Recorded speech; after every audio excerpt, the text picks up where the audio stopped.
All right, hello everyone, and peace of Christ to all of you. And we welcome everybody here, including the Muslims, to be with us. And let us see if who is here is holding the truth.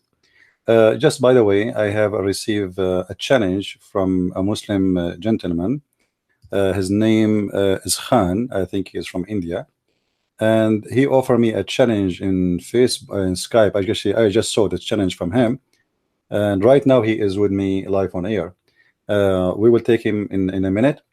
I see his text is saying that Allah says if you have adopted in this produce one chapter. So this is his challenge. Before we start, please invite your friends so everybody will hear this nice debate, as long as we have Mr. Khan with us, and look like he is a person who knows how to answer the questions and how to prove to us that Islam is coming from a divine God.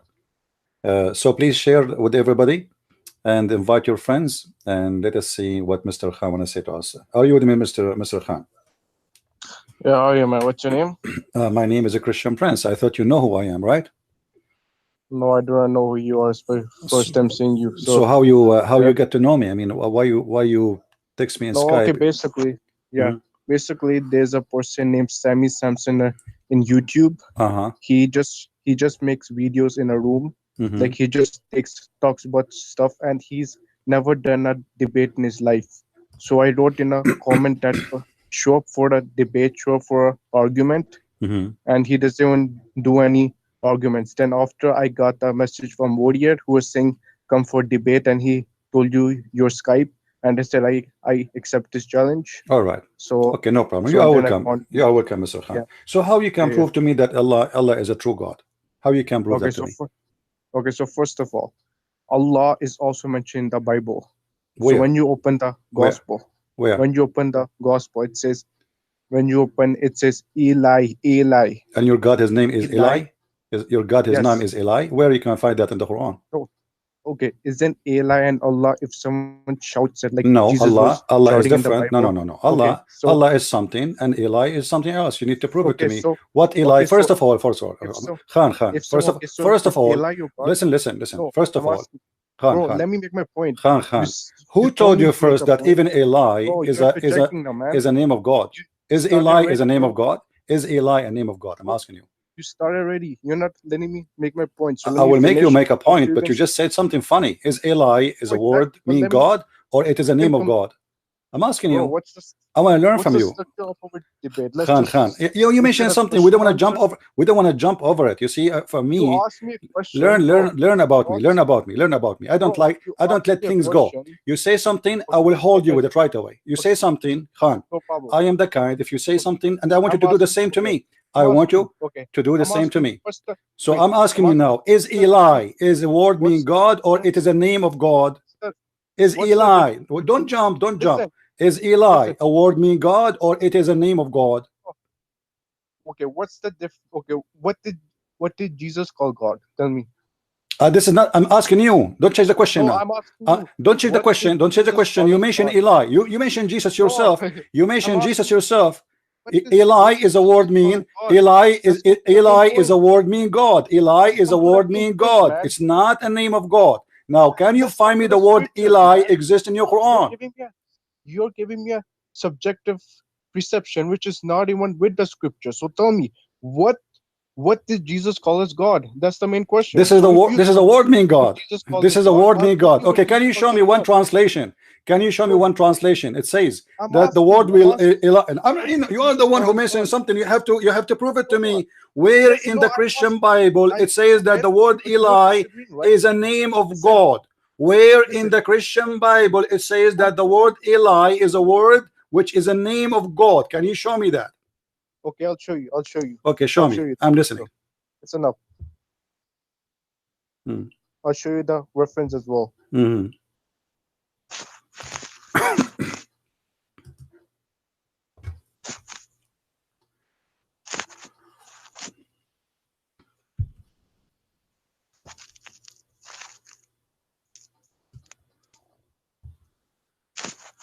Do you need to call a friend? Wait, hold on 1 second.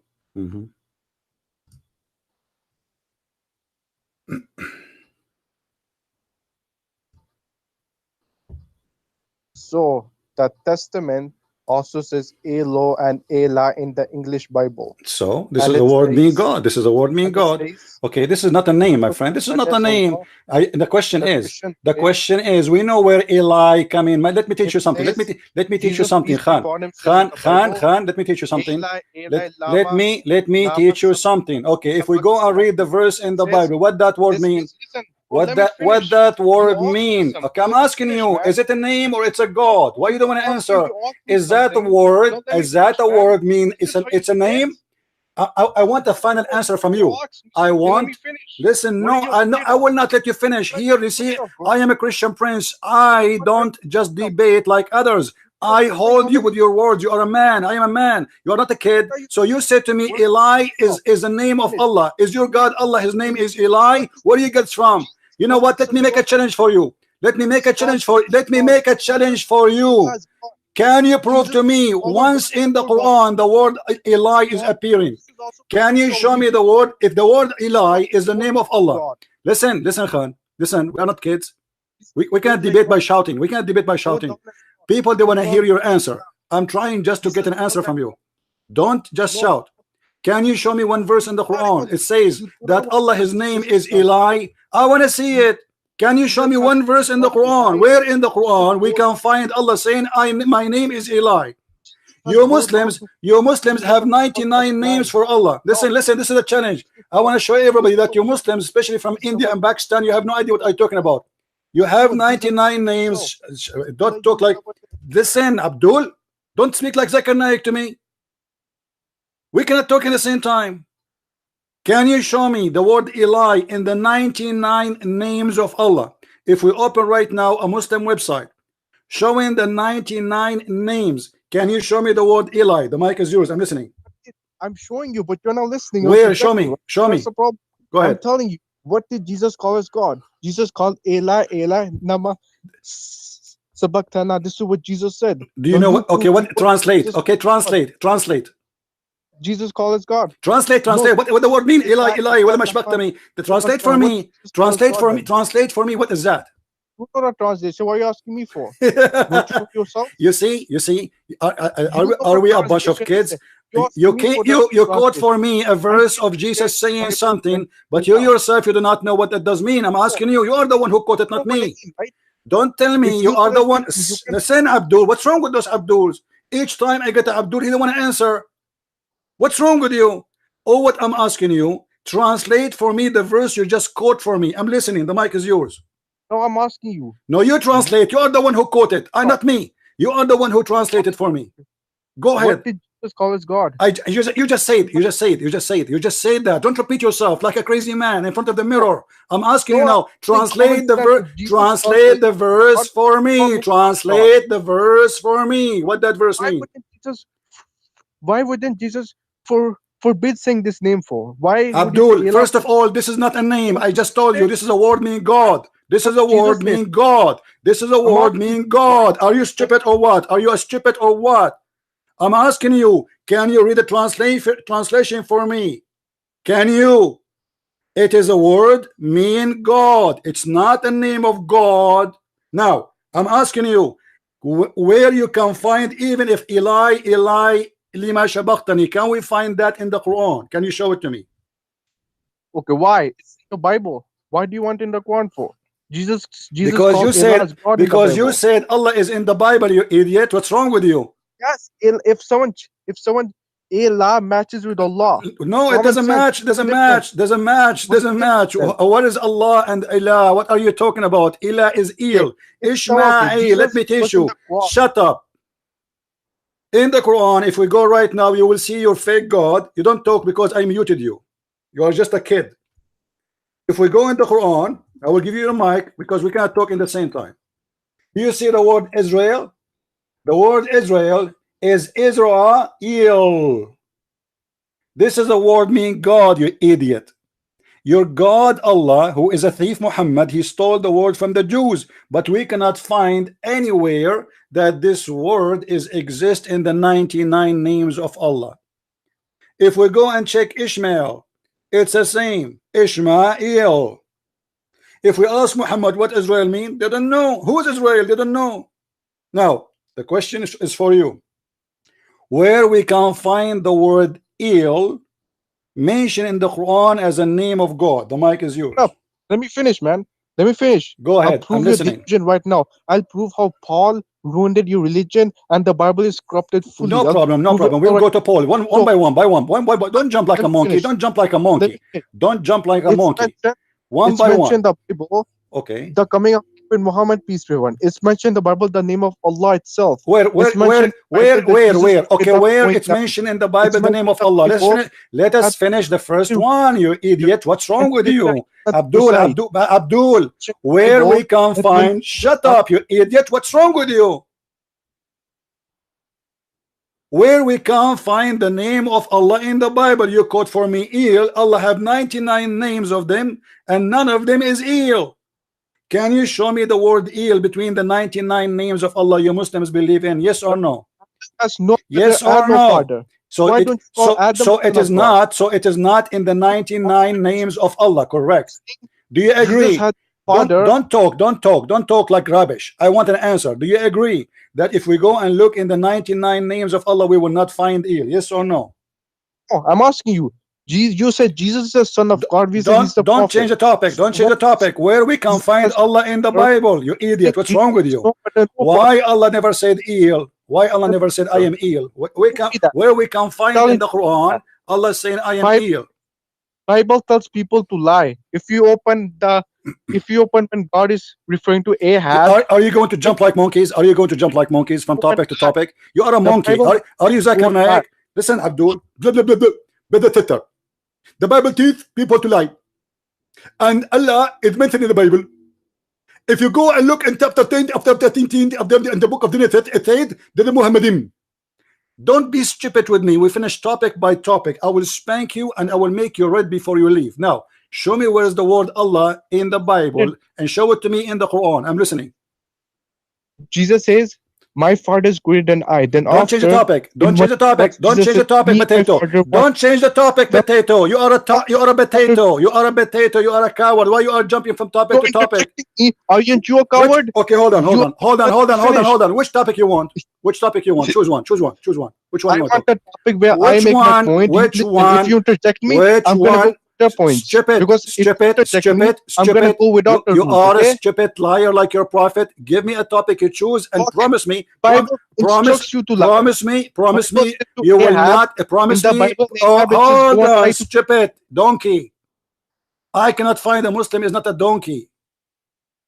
I'm asking you choose a topic and don't jump. And you promise me you will not move until we finish. Can you promise that? 5 minutes each, okay? Can you promise that? Can you promise that? Get lost. So I don't care. Get lost. Get lost. Stupid idiot. Are you going to quote for me a Muslim website? You jump from topic to topic, you donkey.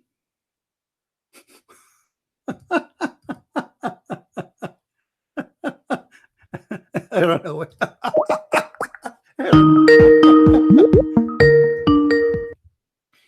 Listen, Khan. Yeah. Are you a kid or a man? Are you a kid or a man? Are you a kid or a man? Choose a topic. Okay, choose a topic. Okay, the topic is what is the truth, Islam or Christianity? This is the okay. No, choose a question. If you okay, no problem. You promise. You promise me. You promise me. You will not jump from topic to topic unless we finish the first one. So what is the first? What is the first topic you want to talk about? What is the first topic? Don't stop. Stop, donkey. Stop talking. You are a Britnet with words. I'm not listening. I cannot hear you. I want first to know the topic. What the topic you want to ask me, and you promise me you will not change the topic until we finish it. The mic is yours. You need to promise me you don't interject me, because if you interject, if you change the topic, I will mute you. I don't like kids. I'm not a kid. I am a man. Now, what is the topic? Okay, what is the topic you want to talk about? Choose the question. The first question. What is the first question? What is the first question? Choose a question and promise me you will not change until we finish it. Choose a question. How can a topic change if the whole discussion is about what is the truth? Because we have to finish the first question. If you say something, Abdul. Okay, let me ask you. Okay. Let us see. No. Hold on. Let us see how Allah can be God, but yet He says women she have a sperm coming from her ribs. Go ahead. How can God can be God, but he says stupid things? What kind of God? What kind of God? Shut up. You are wasting my time. What kind of God? He said that your mother, she have testicles and she have balls in her breast. Is that God teaching? The mic is yours. Right. Is that God teaching? Yes or no? Okay. Bible says. Do you believe? Do you believe? Do you believe? You see, you ask me a question, I answered you. You are a coward. Get lost. You see, he will say to me, you run away. You can say whatever you want. You are a donkey. This guy, he don't want to debate. He just want to talk and talk and talk. Jesus said. Jesus said. Get me your dad to debate me.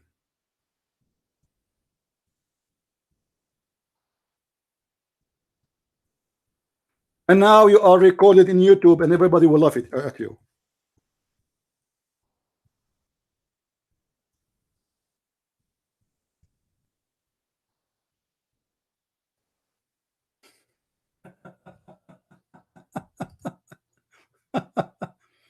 What a stupid idiot. I mean, what is the debate? Jesus said, he will keep talking, Jesus said. Are you going to have a debate? You ask me and I ask you, or we are going to talk only? I will give him one more chance. Last chance to this coward. Listen, Potato. Listen. Breathe before we start talking. Before you start talking. What about we make an agreement, me and you, that one question from you and one question from me, and we will not jump to the second question until we finish the first question, and maximum for each question is 5 minutes to be answered. I will give you the chance to give me the first question. The mic is yours. So the reference. Give me your first question. The reference is in Kings. Give me the first question. Give me the first question. Give me the first question. Are you listening? Okay, yes, I made it. What is the question? Let me finish, right? What is the question? What is the question? I'm saying that question, right? So you have to listen. Okay. Listen. I'm asking you that how can a God be truthful if he has already instructed someone to lie?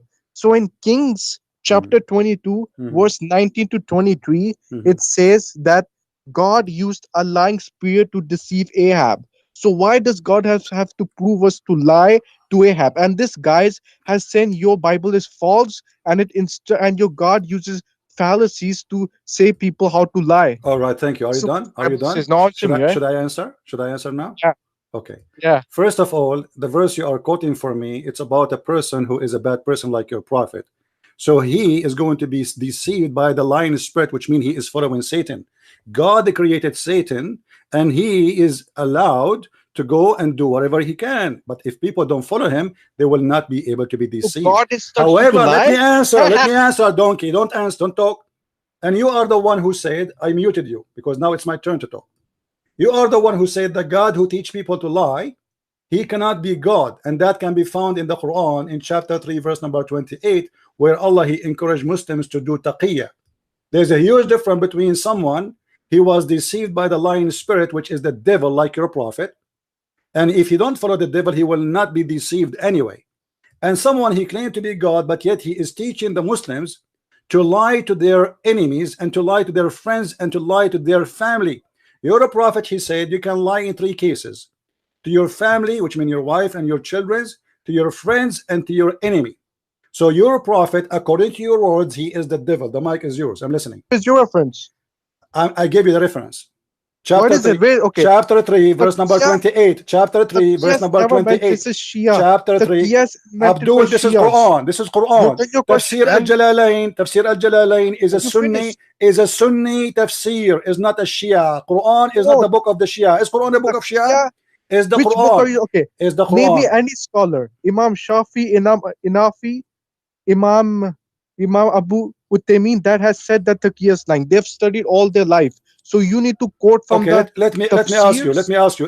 Is your point? Who would address? Okay. Listen. Is Ibn Kathir? Hello. Wait.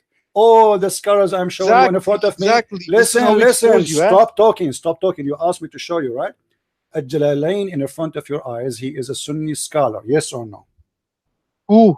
Al-Jalalain, Tafsir Al-Jalalain. Is he Sunni scholar or not? Oh, which tafsir? Which Tafsir Al-Jalalain. What's wrong book? with you? What's wrong with you? Tafsir Al-Jalalain. Which book is that? The book of Al-Jalalain. It's called Tafsir. This is the name of the book. What hadith is that? Right? That's a book. But what do you mean? What hadith? Khaburi? What do you mean hadith? What do you mean hadith? Are you stupid or what? No. Tafsir. Whenever the Prophet has quotes, you have to show me that interpretation of who narrates it. You don't just say Abdul. Okay, hold on. What about Ibn Abbas, the cousin of your prophet, and he is a Muslim Sunni, considered to the Muslim Sunni? What tafsir? Okay, what's the book he has narrated? Tanwir al-Miqbas, Tafsir Ibn Abbas. This is the cousin of your prophet. He is the only one your prophet name as a prophet. The challenge of mankind. My friend, don't change the topic. Don't change the topic. You said to me. I'm asking you. I'm clarifying. You're not making any sense. What did he? Listen. Here we go. This is the website in the front of your eyes. I give you the link. Open it and read for me. Tafsir, what is this for? Tell me. Tafsir, it's in front of you. Open it and read it. Wait. Oh, where is this? Not open. It's not here. I gave you the link. I gave you the link.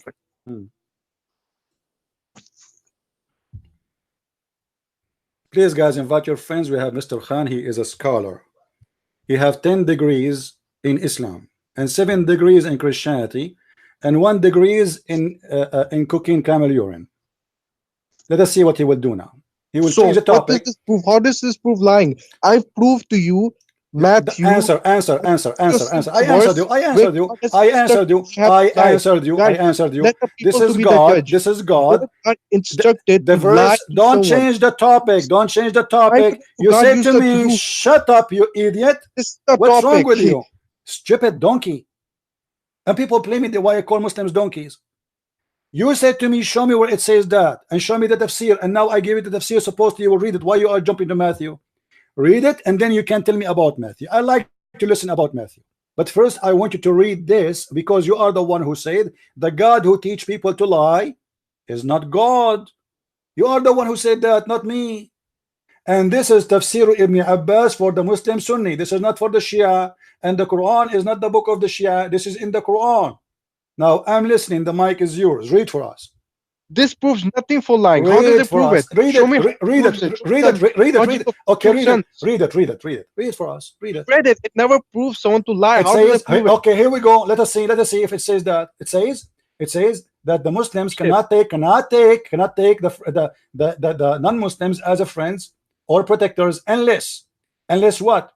Unless you guard yourself against them. Save yourself from them taking it as weird security.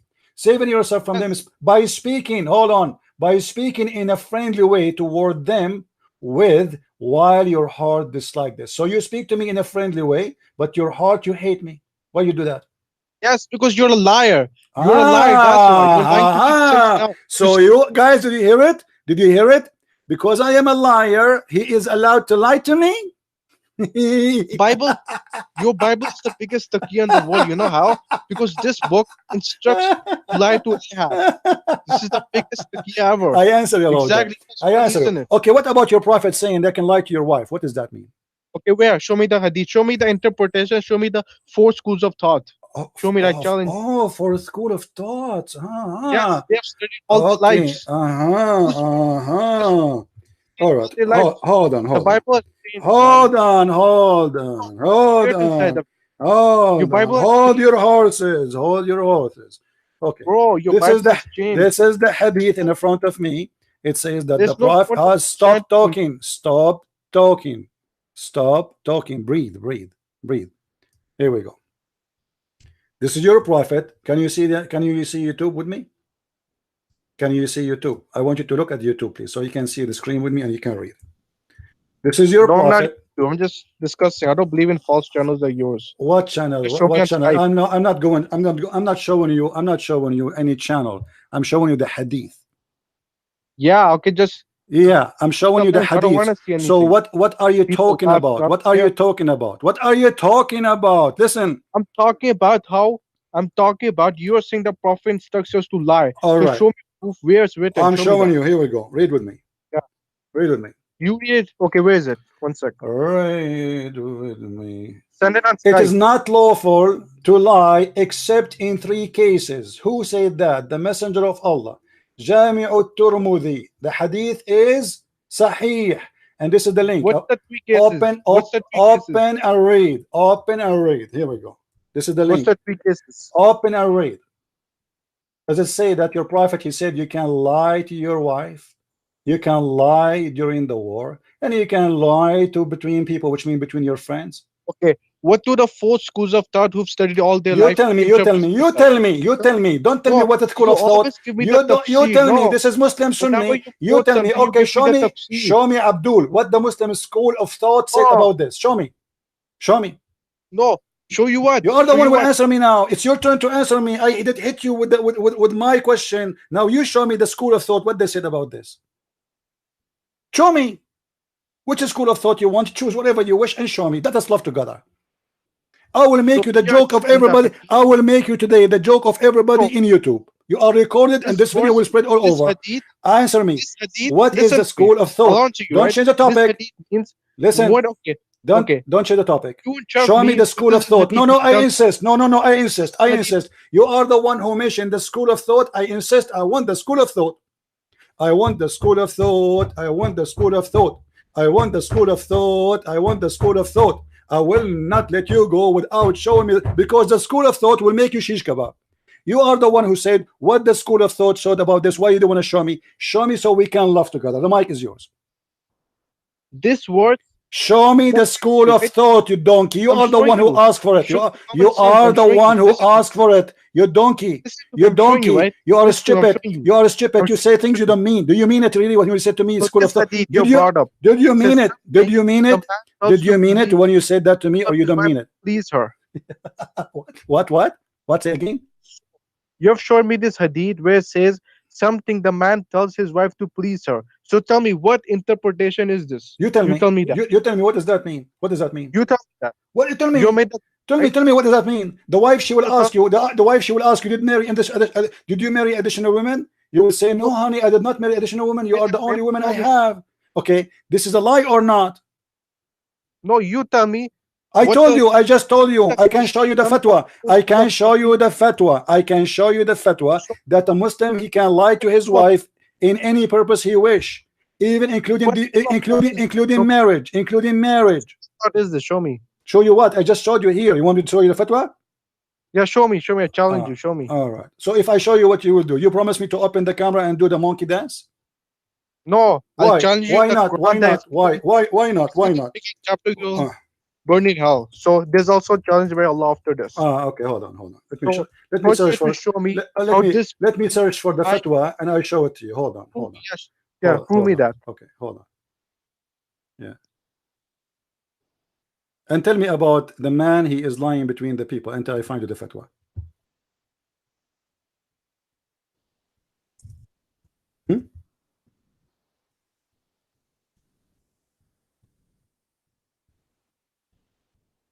Are you there? Yeah, speak.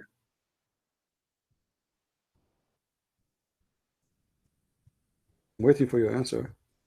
Why you can lie to people?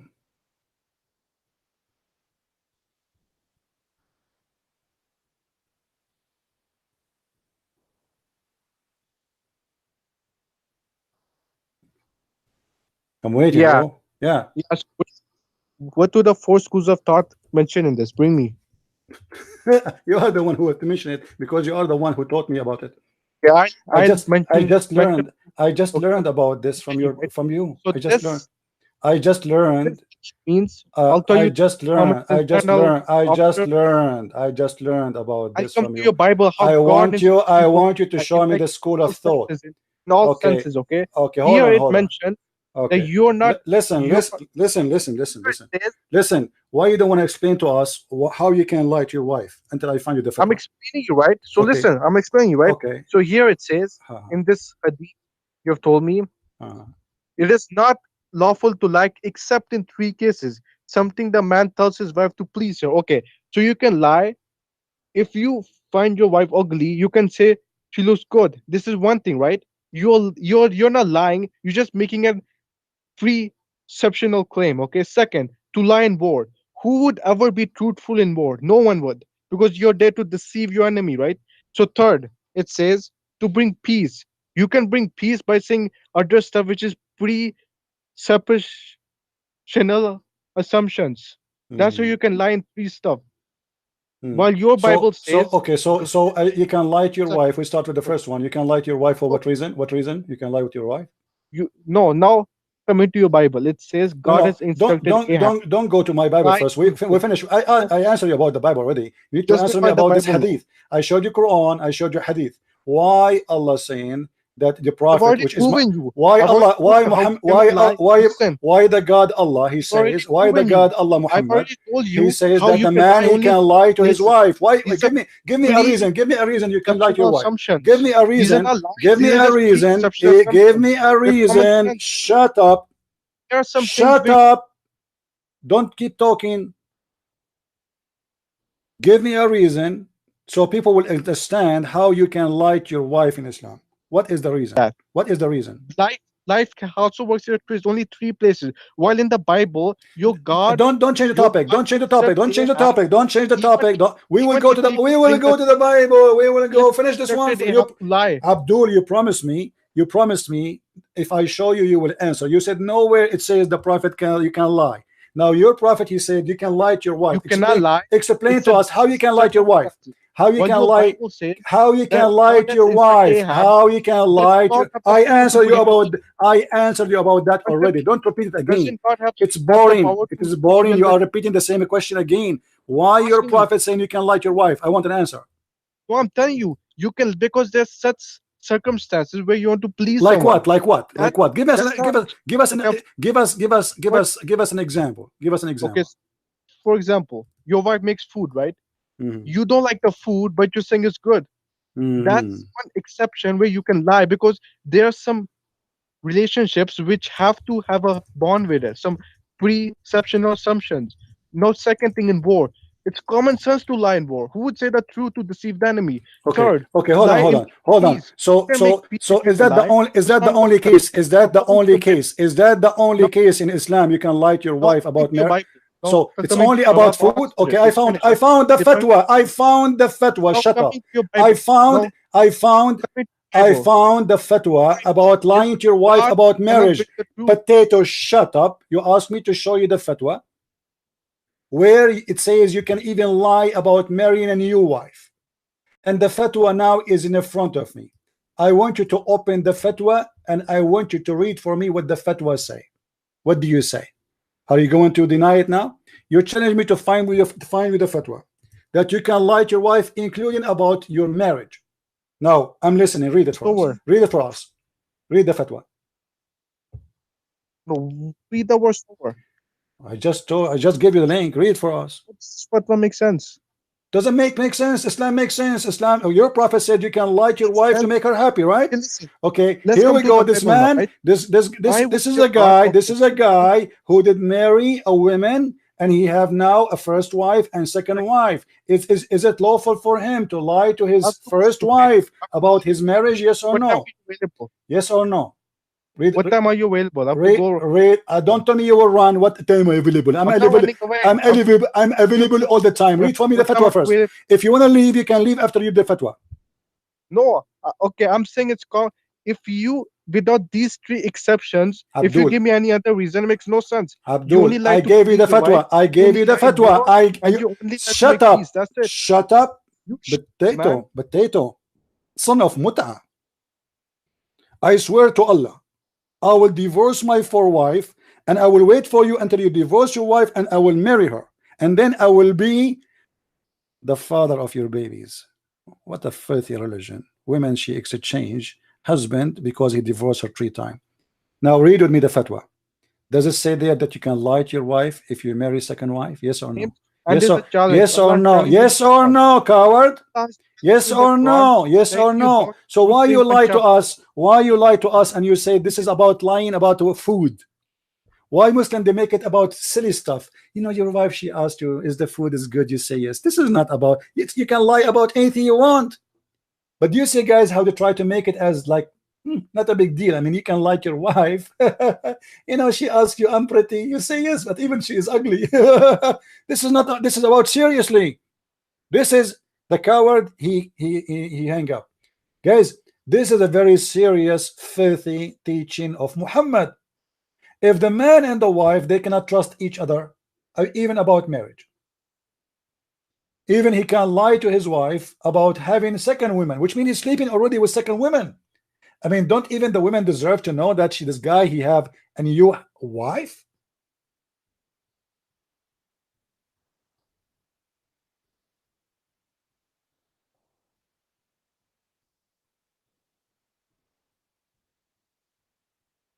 What's wrong with you?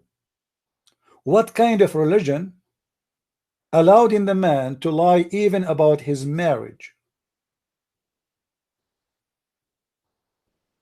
This is why the coward he run away.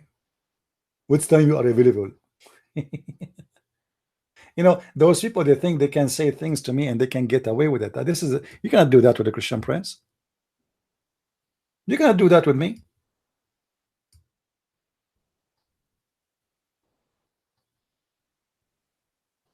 This is why debating Muslims is not a debate. It's like a chase. It's like a mice and a cat. He go between the furniture. You have to grab him from his tail and get him out. He opened a topic. Now he is sorry for mentioning this topic. And this is why he want to keep talking about something else. You see what they do, what the Muslims do. They ask you a question. You start answering the question. Before you finish the question answering, they give you a second question because he don't want you to breathe, because he's afraid you will ask him a question. You know what I mean? The point of like speaking so fast to the point he will not let you even talk because he's afraid that you might hit him with the question. So he want to go fast. The Bible, and then he says, and then it says, and how come the blood Jesus?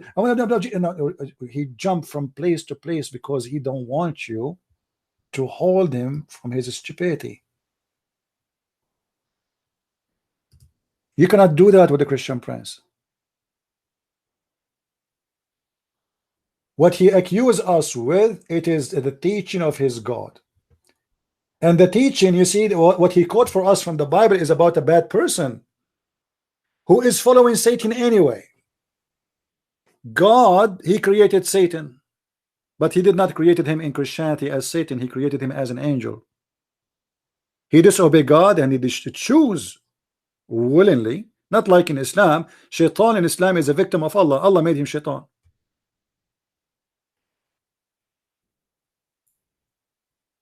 Here we have God teaching us bad ethic, and this is what I wanted to talk about today actually. Why Allah cannot be God. This is bad ethic. This is the most important thing, to reject Islam religion, to reject Muhammad as a prophet, and to reject the false God, the pagan God, Allah as God. What kind of God he teach you and teach your wife? Because let me ask the Muslim question. Can the man only lie to his wife, or the wife can lie to her husband? You know what I mean, guys? The Muslim, they will say to you, oh, the wife, she can lie to her husband too. I mean, what kind of marriage this marriage is? The base of any society is the family. If the family is corrupt and based on lying to each other, what kind of society this society is?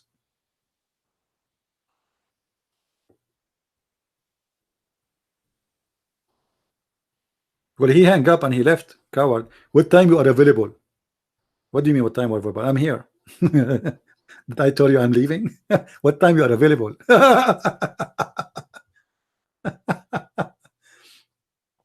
The first thing you will learn about Islam, proving that it cannot be from God, for this is not an ethical religion.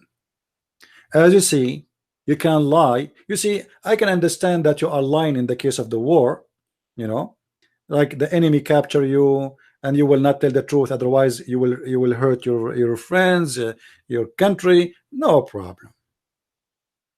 But lying to your wife and lying to your friends, who's left? Can we fix a society by lying? Can we fix any society by lying? Muhammad is giving us a solution to fix the society, supposedly, to make things work. Supposedly this is the purpose of this.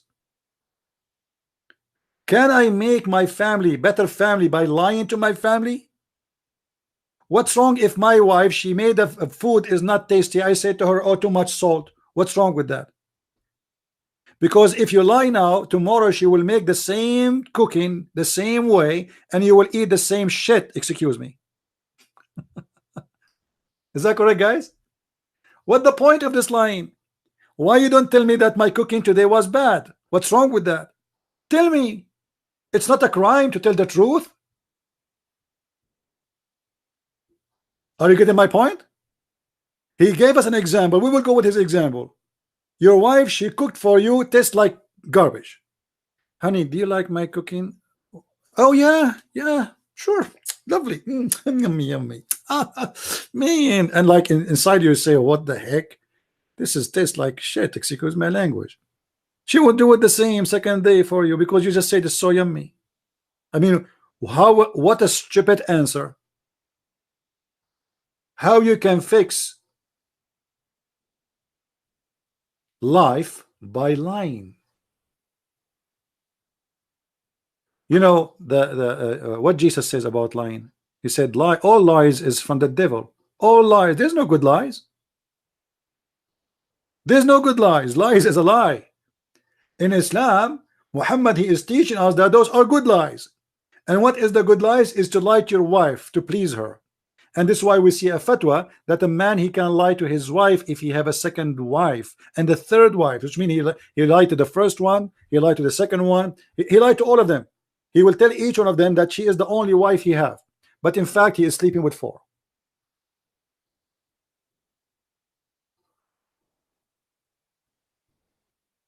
Do we have any Muslim here who would like to call us? So the first thing we learn about Islam is a religion teaching bad ethic, and lying is one of the bad ethic of Islam. As you see, Islam teaching the Muslim that you can speak to non-Muslims, which mean Hindus, Buddhas, Christians, Jewish, atheists, doesn't matter. You speak to them friendly, but you are not allowed to be a friend for them. Let not the believers take the believers out of not to take the hypocrite, which means supposedly we are the look how funny, guys. The Quran and the Muslim explained this verse saying that we are the hypocrite. Yet the Quran is teaching the Muslims you can say to the Christians, I love you, but in fact in your heart is this like this, you hate them. You cannot take them, the Jews or the hypocrite or disbelievers, as a friends, as to become mighty and honorable. You cannot. A Muslim, he cannot be honorable with you. So what do you have to do to be? You see, even he cannot be noble with you. He have to be trashy. He have to be a scam. He have to be a gang. He have to be a rapist. He cannot be honorable with you. It's forbidden in Islam. In a preference to the believers who are sincere. What does that mean? If a believer, he is sincere to take non-Muslim as a friend, look what Allah says about him. Who does that, which means he take you as a friend for real, seeking might and honor by taking the hypocrites and disbelievers as a friends, he has no connection with Allah. Do you believe it? This is why you see some false people who teach about Islam, like James White, who claim that he is a person who have knowledge about Islam. He says to you, there's many Muslims don't want to kill us and they don't want to hate us. So this, they are practicing taqiyya, you idiot. If a Muslim, he mean really to be friendly to you, if he mean it, it says in the front of us that if he mean it, he has no connection with Allah, which means he is not a Muslim no more.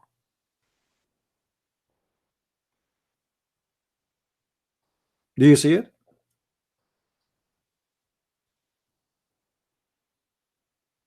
Who is a wonderful Muslim here would like to call us?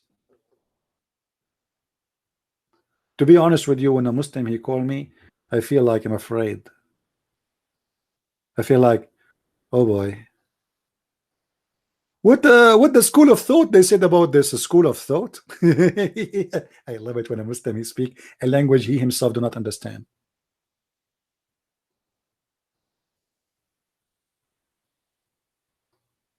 So what the Quran teach about ethic. You can speak to Christians in a friendly way. You can, yes, but you don't take them as a friends. This is a very bad ethic. This is not a teaching from God. Hello? Hold on a second, please.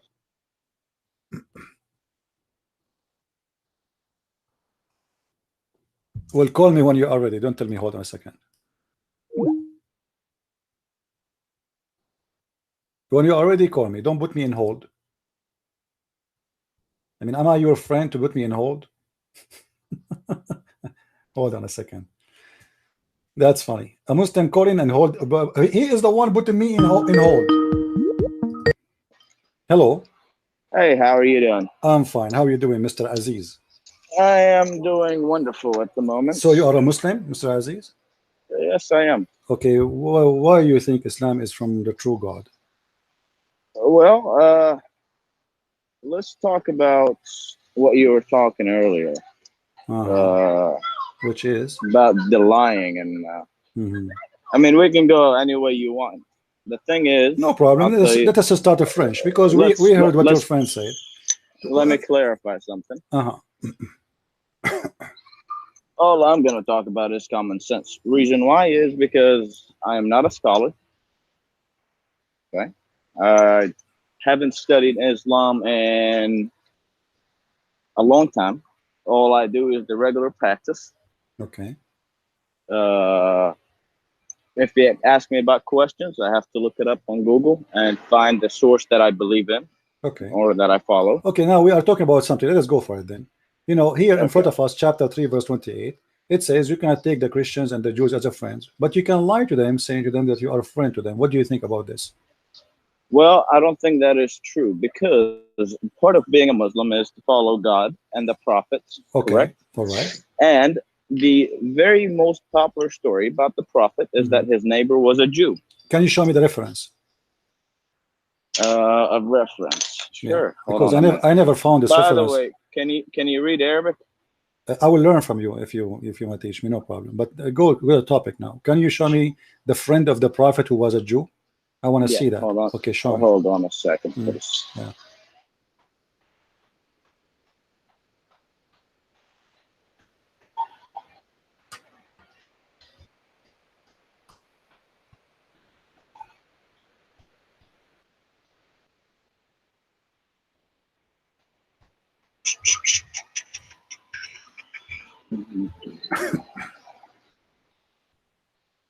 Okay. Should I give you the thing is should I just send you a link on you can show Skype? you can show me a link so we can show it to everybody in the screen, no problem. All right.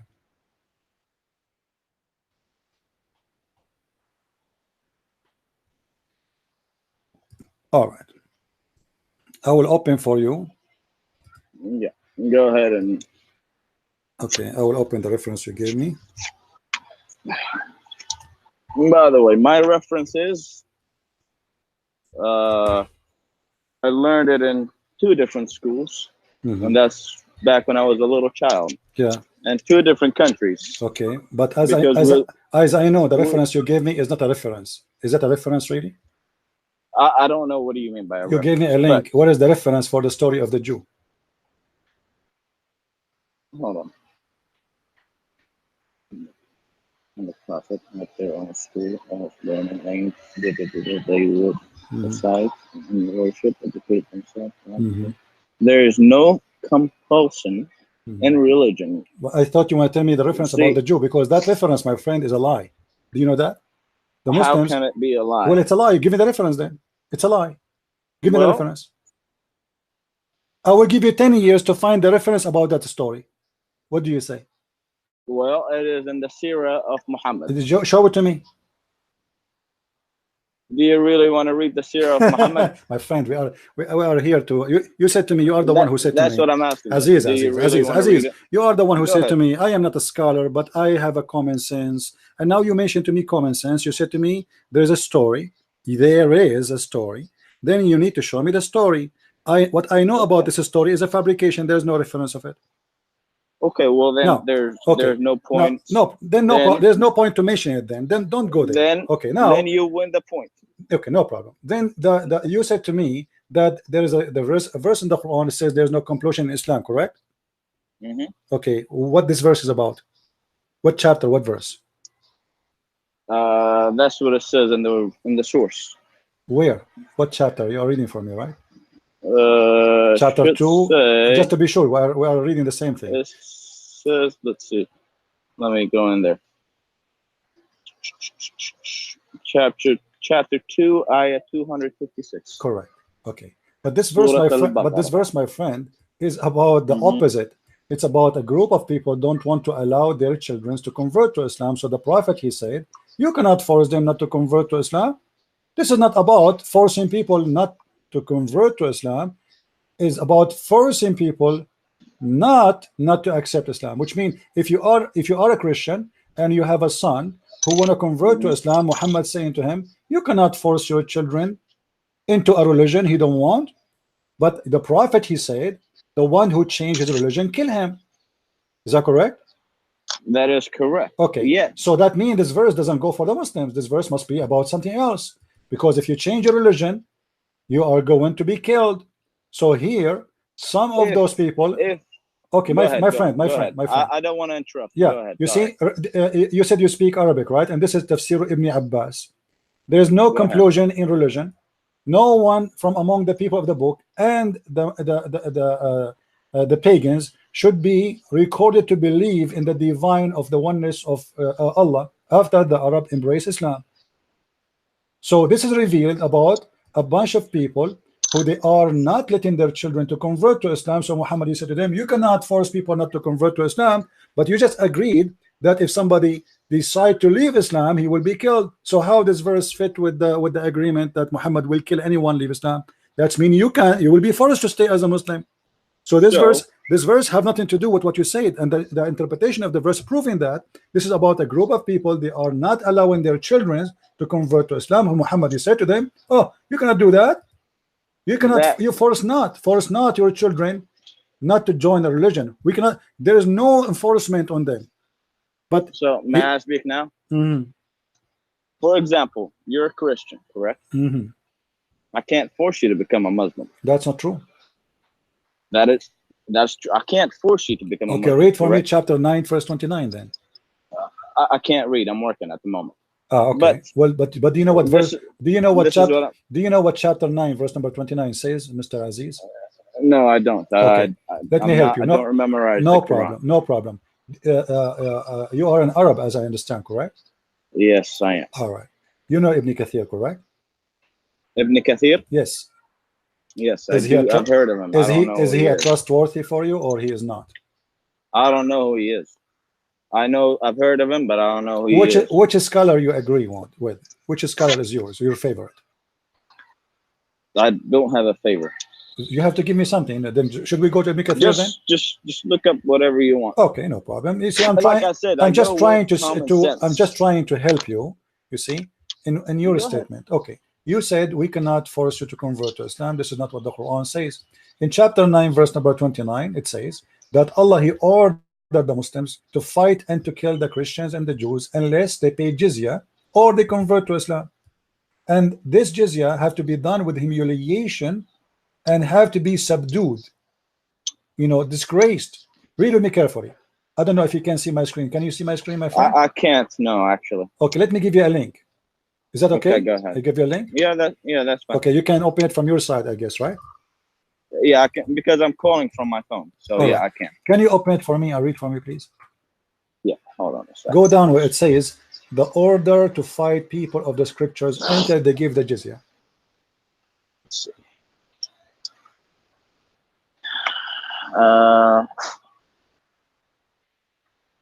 Which one did you say?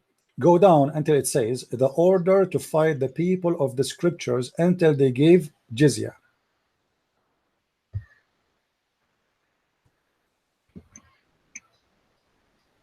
Okay.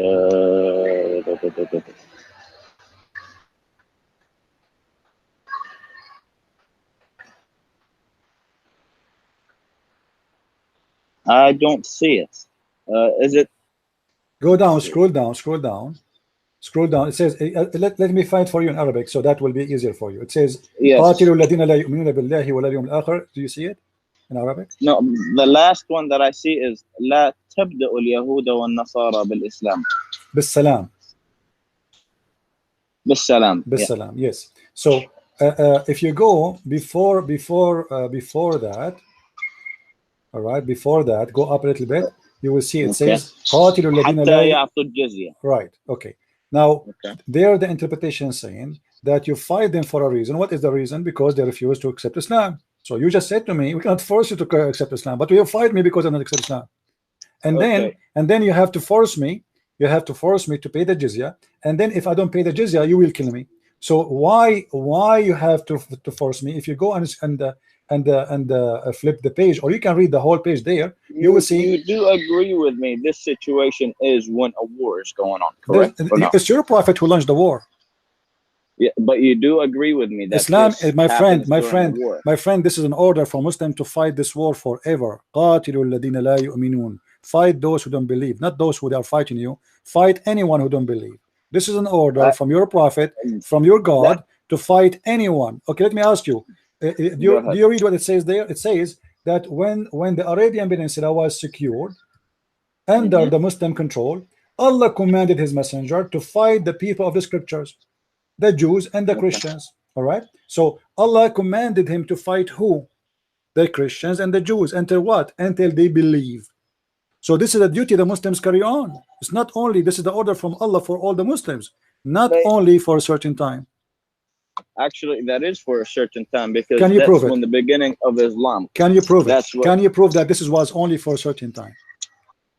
Yes, because it's talking about because it's talking about the era of Muhammad. But Muhammad, my friend, Islam in the Arabic Peninsula. Okay. See, when the Islam came to the Arabic Peninsula, as you and I know, that it started in Mecca, and then he migrated to Medina, which Medina was half Jews and half Christians.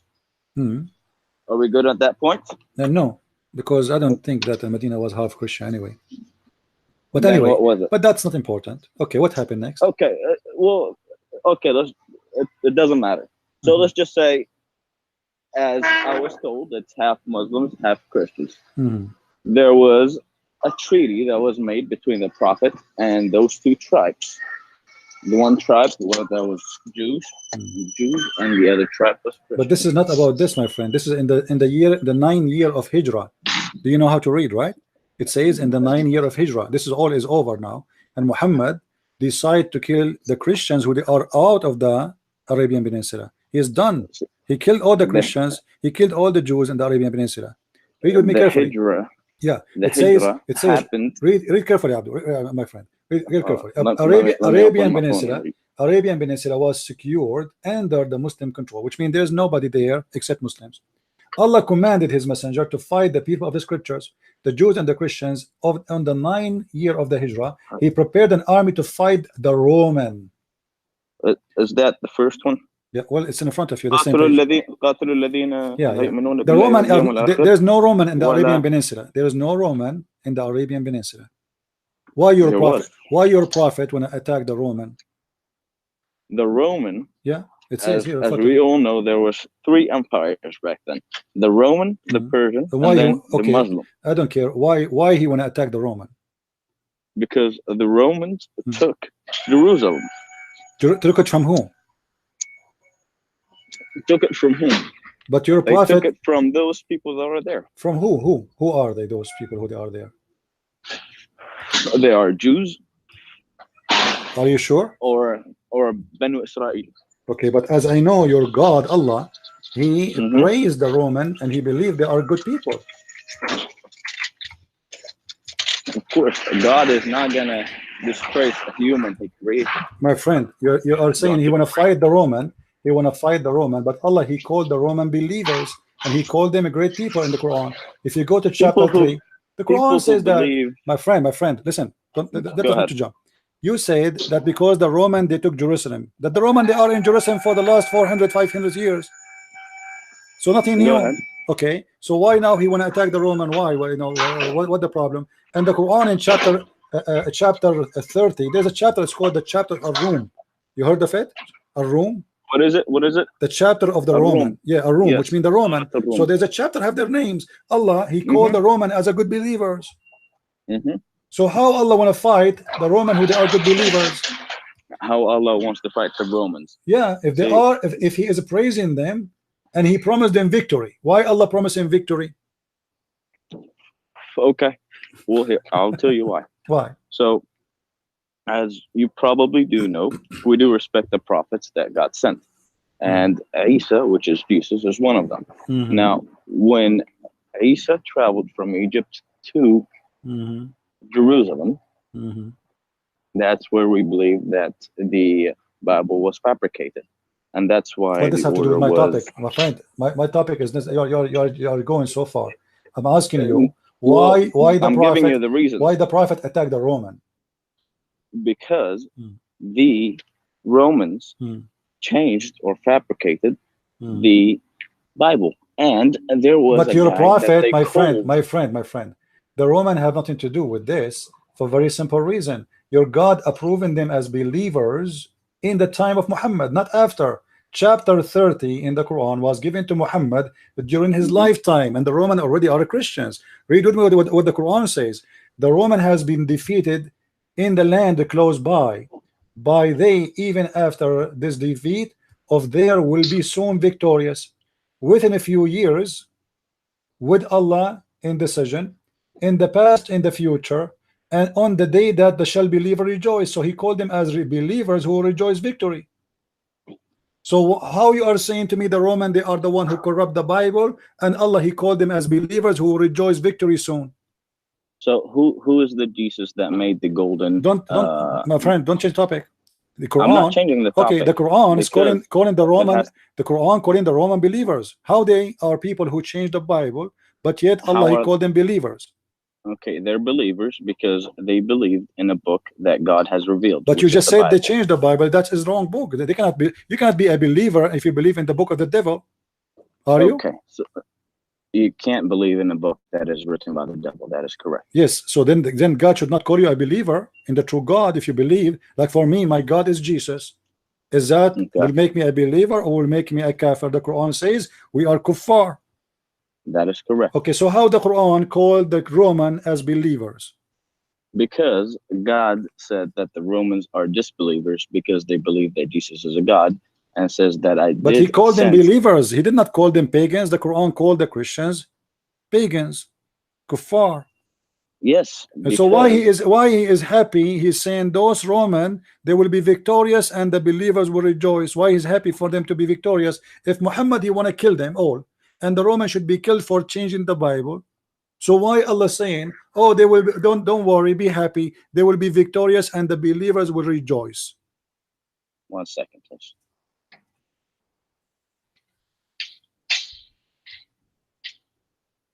So your question was, why did God said that the Romans will be rejoice, and why the believer will be joyous? Which means even the Muslim, they consider them, they are brothers and sisters, and we will rejoice together. Because if you go to the interpretation, you will see that the pagans and the Arab, they said to Muhammad, aha, you claim to be, you have the same God of the Christians. Here we go, the Christian, they lost the war with the Persian. So Muhammad, he got them a verse back saying, no, hold on, those believers will rejoice victory soon again. So why Muhammad in a few years after he himself, he want to kill them? Doesn't make sense. I'm not understanding, my friend. Here he is promising the Roman victory, and he is going to celebrate with them victory. The believers will rejoice, including the Muslims will rejoice. Rejoice what? Rejoice the victory of the Roman. So how the Roman are pagans and they are bad, and yet you will rejoice with them the victory? Because like I said, Muhammad said that he promised the believers winning against the Romans. No, my friend. Here, the one who is a promise to win is the Roman. The Roman. This is the Romans are promised to win. My friend, you are not listening. I understand. Okay. I respect your honesty. You said to me, I'm not a scholar. I do not know much. So this is why I'm going easy with you. This verse promising the Roman victory, and the verse saying when the Roman victorious become victorious, the believers will rejoice. Not the believers will rejoice over victory over the Roman losing. No, the Roman will be winning the war, and the believers will rejoice. So Allah here is speaking good of the Roman. So how they are the one who changed the Bible, yet Allah will give them victory, and the believers will rejoice for the believer Christians. They had victory. Just 1 second, please. I have a customer. He's gone. Where is he? Yeah. Oh, okay. Thank you.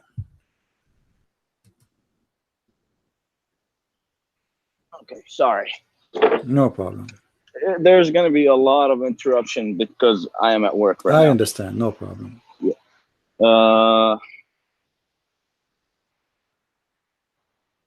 You know, it looked like this topic is complicated for you. Let's make it simple for you. You said to me something about the Bible is being corrupt. What Bible is corrupt? Okay. What Bible of Allah is corrupt? Well, if the Bible is not corrupted. No, I'm not asking you this. I'm asking you, which Bible is the one you believe it's corrupt? The Bible of Allah? The Bible of Allah is corrupt, yeah. Well, Allah sent the Bible, yes. Right. So it is the so it is the Bible of Allah is corrupt. Yes. Okay.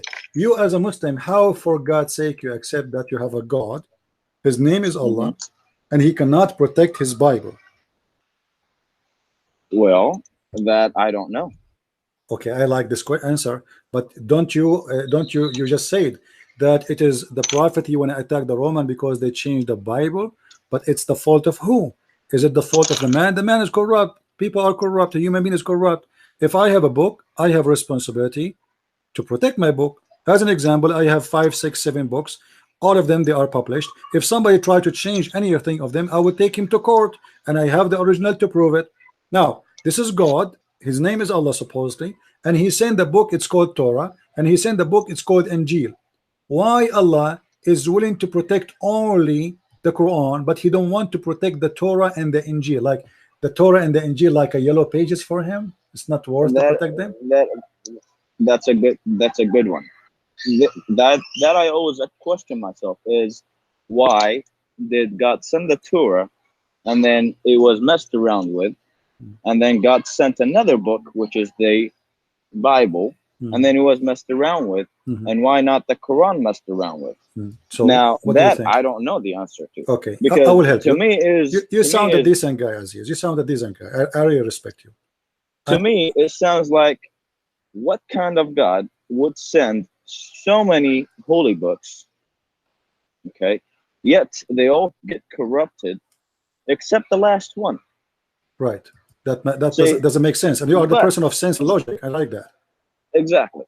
Yet we do both agree that we are humans, and us humans cannot judge what God can do. Correct? Well, not in the logic of the Muslims. As an example, the Muslims, they always judge God. They say how God can be a man. So you are judging God. You know, well, you say how God can be a man. You are questioning if God can or he cannot. So you do. But you see here, well, the question here, if Allah is God and he is eternal and his words are equal, I mean, it's funny if somebody want to say to me that the word of God is not equal to the word of God. Do you agree? Wait, say that again. If somebody said to you that the word of God is not equal to the word of God, don't that look funny and stupid? What is that supposed to? It doesn't mean anything. No, so yes, of course it's stupid. Yeah, so the word of God must be equal. So now the Torah is the word of God, the Injil is the word of God, the Quran is the word of God according to Muslims. So why Allah he don't care to protect the others when all of them, they are the word of God anyway? Well, I'll tell you this, and don't take me as, you know, as a mean guy. If you can find the answer to that, I'll be more than happy, because I really want to pick the correct religion. Well, my friend, first of all, the Quran is not protected. I don't know if you know the story. Like, as an example, do you know the story about the goat who ate the Quran? Yes, I do. Okay. So how the Muslims, and you are a Muslim, believe the Quran is protected, but yet we have a clear evidence, Sahih Hadith, saying the Quran was eaten by a goat, and now those verses are missing? Because if you allow me to go back to the main point. The main point is, in order to believe in Islam, you must believe the Sirah of Muhammad. And Muhammad, peace upon him, said that, and also God said that the Quran. Your phone is ready, sir. Just 1 second, please. All right, guys. He looked like he have a store or something. So, guys, this guy is trying to be. You see, if you are a Muslim like Mr. Aziz, I will talk to you until tomorrow. He don't shout, he don't play games. I like that. At least he is being honest, right? he have the right to defend his religion, no problem. I mean, you are welcome to defend your religion, but don't flood us with your voice and shout and scream, and you think by doing that you are going to get away with it. You cannot do that with me.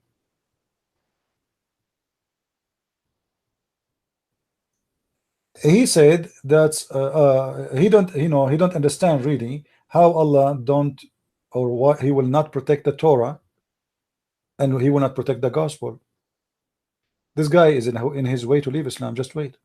He just admitted that there is something fishy here.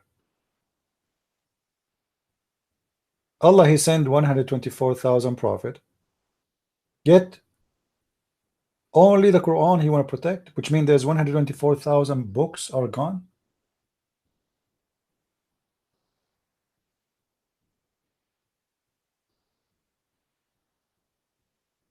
We will wait for him to call to go get back. He's still online with me, but he have like customers in his store. Anyway, guys, please invite your friends. Hey, do you want me to call you back, because it's going to be a little while? No problem, Aziz. You're welcome. You can call me anytime. All righty, thank you. I'm glad to meet you and to talk to you. Thank you. You're welcome. Take care. Guys, the lie which Muslims they believe in, that the Quran is protected. Here we go in front of you. This is the wife of the Prophet, is speaking about a goat who ate the Quran, and now there's many verses in the Quran, chapters are missing. Where we can find the stoning to death verse? It's gone. Where is the protection? According to the scholars, according to Umar ibn Khattab, who is a companion of Muhammad, who Allah himself, he took Quran from him, the Quran was 1,025,000 letter, which mean 1,025,000. What is left now is less than 270,000 letter, which mean more than 80% of the Quran is eaten by the goat. It's not really a verse or a chapter or two. Look like this goat, she was hungry, and trust me, a goat, she can eat the whole book easy. I don't know if you ever see a goat. They eat anything. They eat papers, they eat plastic, they eat anything. Any one of you saw goats? They eat anything in their way. Anything. This is why, you know, actually, even the word goat, I think they call it goat because she eat anything. This is why they can survive easy. You know, you can take a goat to the desert, and this is why people of the desert, they have goats. They don't have really sheep, because sheep, they need water a lot. They need the grass. They need certain kind of food. When the goat, she can eat anything. What they call those things, like the plant who have needles, which nobody can eat. The goat can eat it easy. She chew it, she eat it as if it's like falafel. So they have a special build to survive a very tough weather. They can climb the mountains. You know, they can live in a cold area. They can live in a very harsh area, a desert area. They can survive easy. So the Quran is protected, is a big fat lie. Allah, he could not even stop a goat. Okay, the goat ate the Quran. Where is the verses now? According to this hadith, there's verses about stoning to death. Stoning to death. All right.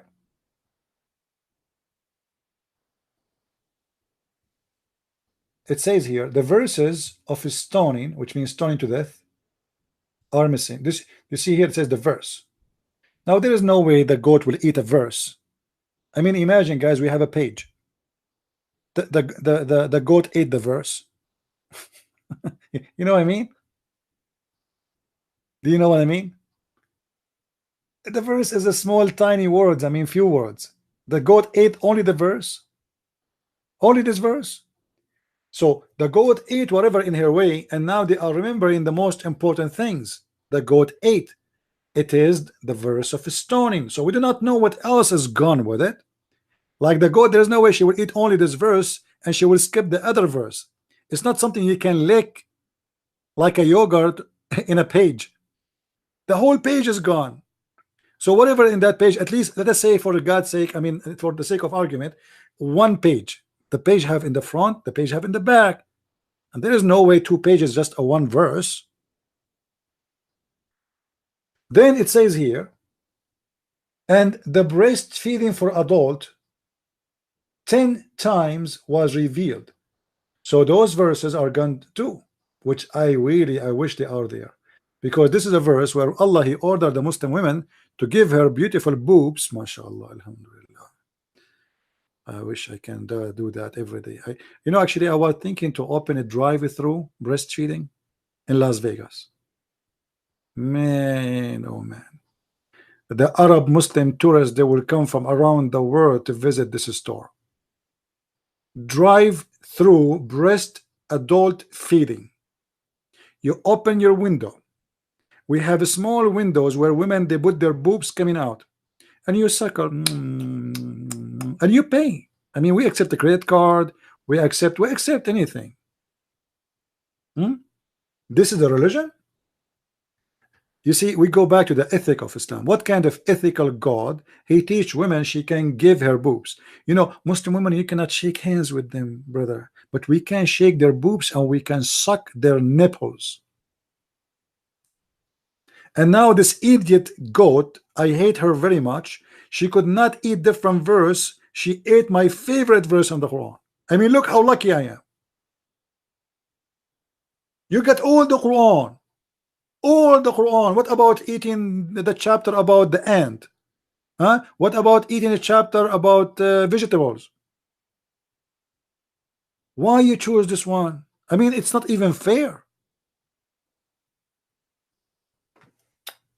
I'm angry now. You don't want to see Christian Prince when he's angry.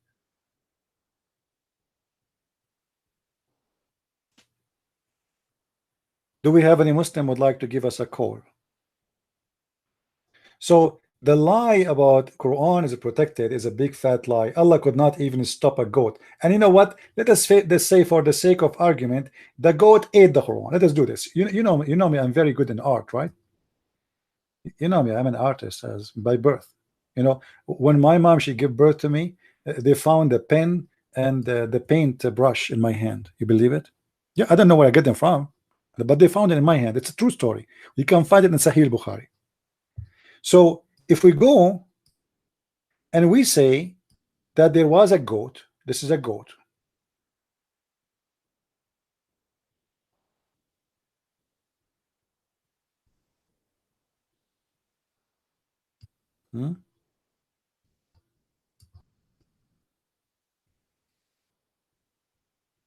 The goat ate some pages of the Quran.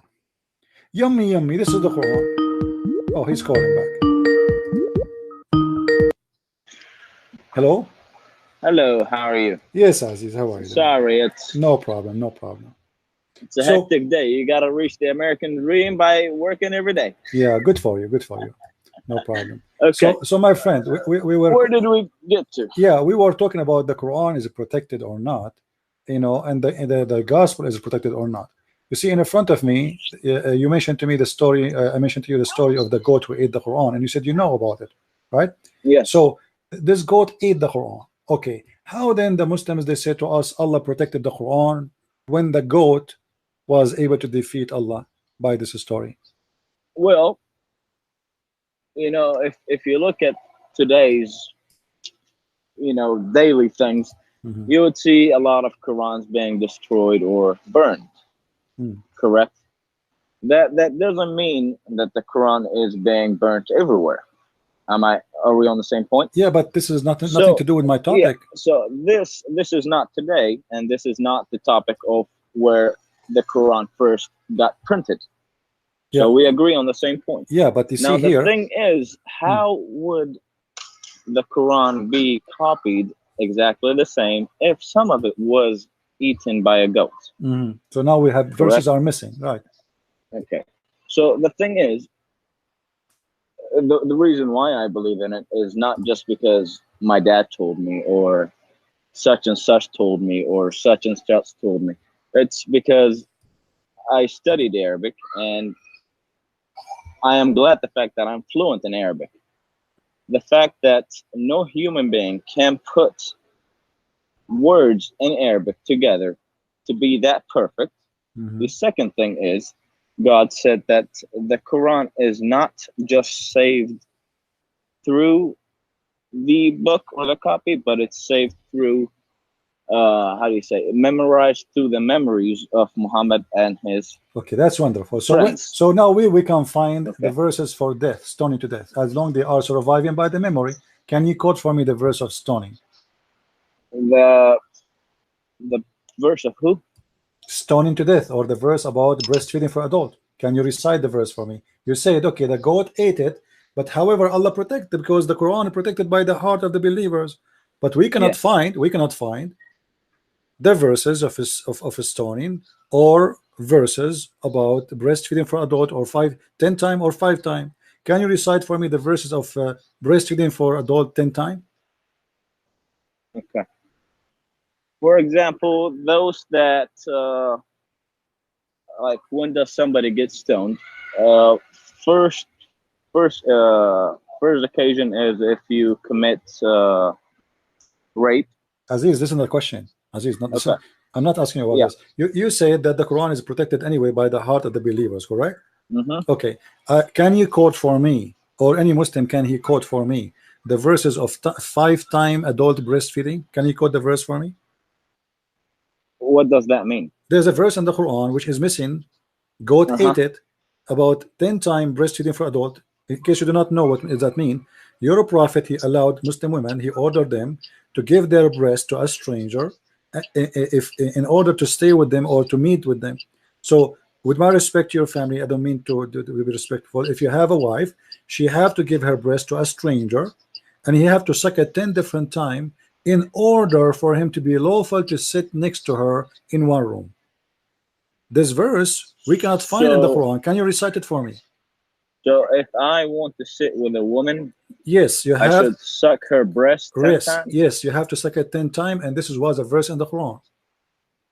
But what is the point of it? I ask your prophet. I'm not the prophet. The prophet, he come with points nobody understand. He's your prophet, not mine. For me, I believe this is very bad. You know, I don't want to be. I actually want to look at that, because okay, let me give you the link. Here we go. Open the link, please, and read it for us. It's in Arabic, it's in English. You choose to read in whatever language you wish. Yeah. So here we have an ethical problem, and we have a problem with protecting the Quran, because there's, according to this hadith alone, there's a chapter about breastfeeding for adult 10 times is gone. There's a chapter about 5 times breastfeeding for adult is gone, and there's a chapter about stoning to death is gone. In the top of that, the Prophet teaching Muslim women to give their breast.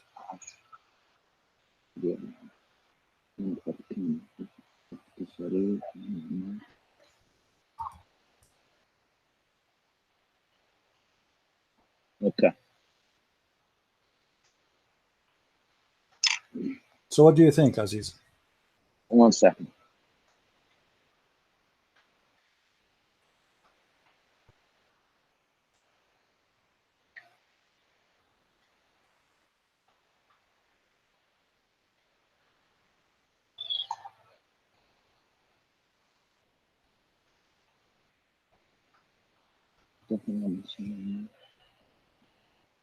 What is the name of the hadith? Because I want to read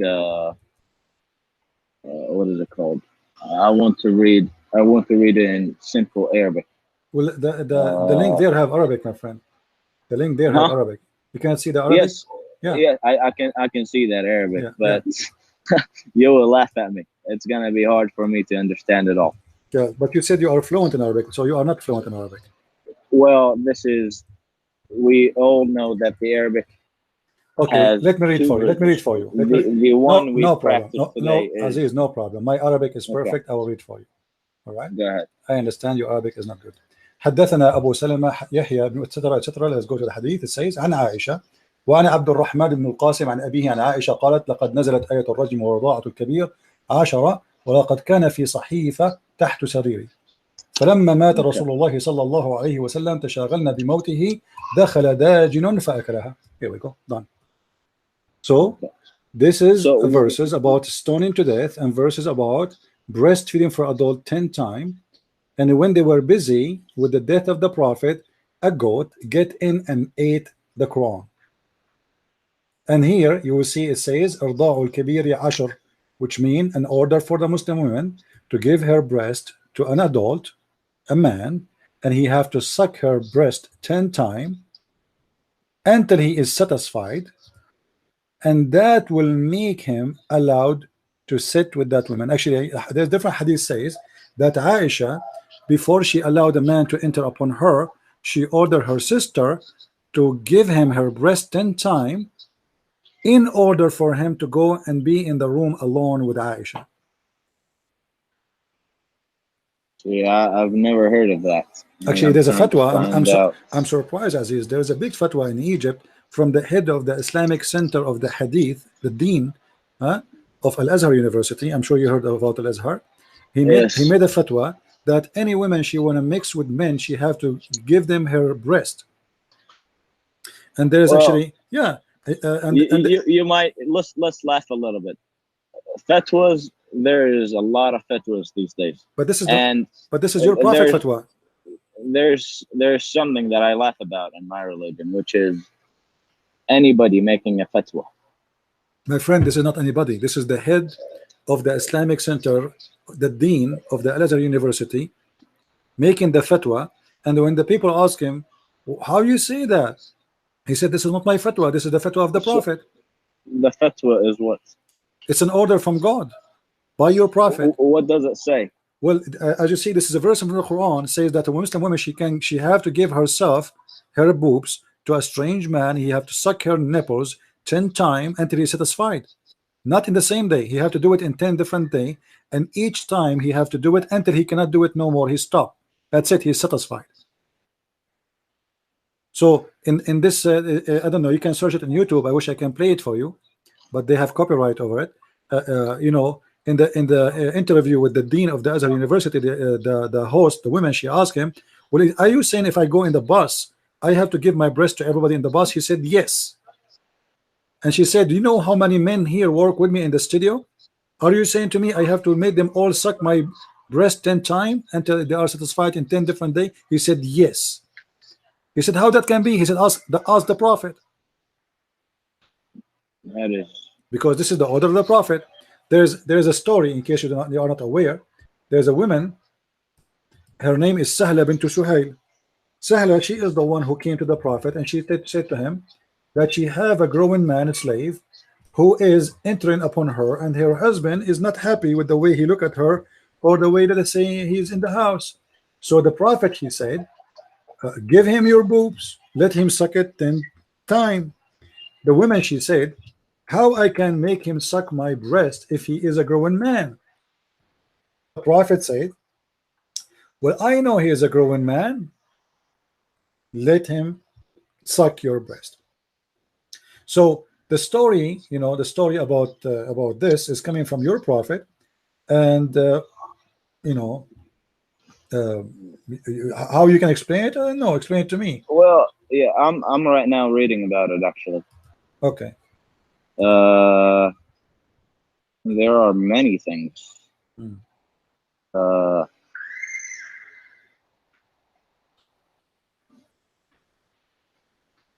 Although what is strange is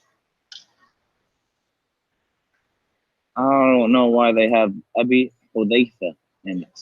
Yeah, Abu Hudayfa, supposedly he is the husband. The husband of this wife, he is unhappy with Salim. Salim is a slave she owned, and he is a growing man. So Abu Huzaifa is unhappy with seeing this man in the house. So she is asking the prophet what I should do. The prophet, he told her, give him your breast and let him suck it. But she said, how he can suck it? He is a growing man. Yeah, it says إن سالما قد بلغ ما يبلغ الرجال وعقل ما عقلوا وإنه يدخل علينا وإني أظن أن في نفس أبي حذيفة من ذلك شيئا فقال لها النبي صلى الله عليه وسلم أرضعيه تحرمي عليه ويذهب الذي في النفس في نفس أبي حذيفة فرجعت فقالت إني قد أرضعته فذهب الذي في نفس أبي حذيفة. رواه مسلم وابنه سهيل. هي سهلة بنت سهيل بن عمرو القرشي العامري امرأة أبي حذيفة. So this is the same one we're talking about. Right. So what do you think? So here it says قد أجاب جمهور أهل العلم عن قصة سالم بأجوبة منها أنه حكم منسوخ ومنها أنه خاص بسالم وامرأة أبي حذيفة. منسوخ by 5. The نسخ here is it was 10 times. Then Muhammad he make it 5 times. So it's still this order for every Muslim woman she have to give her breast to a stranger and he can suck it 10 times. Do you agree with that, Aziz? Are you going to allow it? With my respect to your wife, I don't mean any insult. No. Do you allow your wife to do that? 1 second, please. It's a busted screen for me. Yes, sir. How much? Yeah, it's okay. He's busy. Let us see what he will say. Is he going to allow his wife to give her breast to a stranger? You see, this is the main reason Islam cannot be from the true God. Ethic in Islam is a joke. What kind of a prophet? He advised a woman to give her boobs to a growing man to suck it, and that supposedly will stop the anger of the husband. Who of you Muslims would like to invite me to his house and he said watching me sucking the boobs of his wife, and that supposedly will cool you down? If you do that, you must be a perverted man. And what about the man who is sucking the boobs of your wife? What do you think will happen to him? And what do you think will happen to your wife? A man he is licking and sucking her nipples. What kind of solution this solution is? We are fixing the problem that the man is looking at the women in the dirty way by giving the man the opportunity to suck my wife boobs.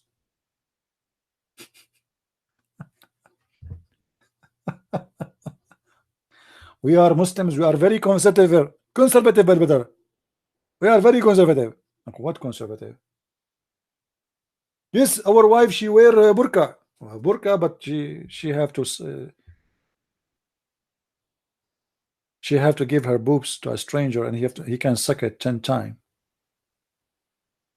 Thank God I'm not married, I'm not a Muslim, otherwise I will have a long line of men in front of my door if she is beautiful. Every homeless in the world, if you live in San Francisco, you will find a lot of homeless. You know, every homeless in the city will come and get a free sucking.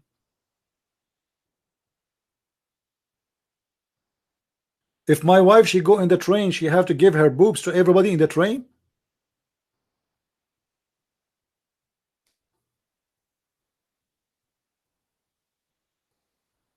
I mean, Islam is very logical and it makes sense, and it's very decent religion.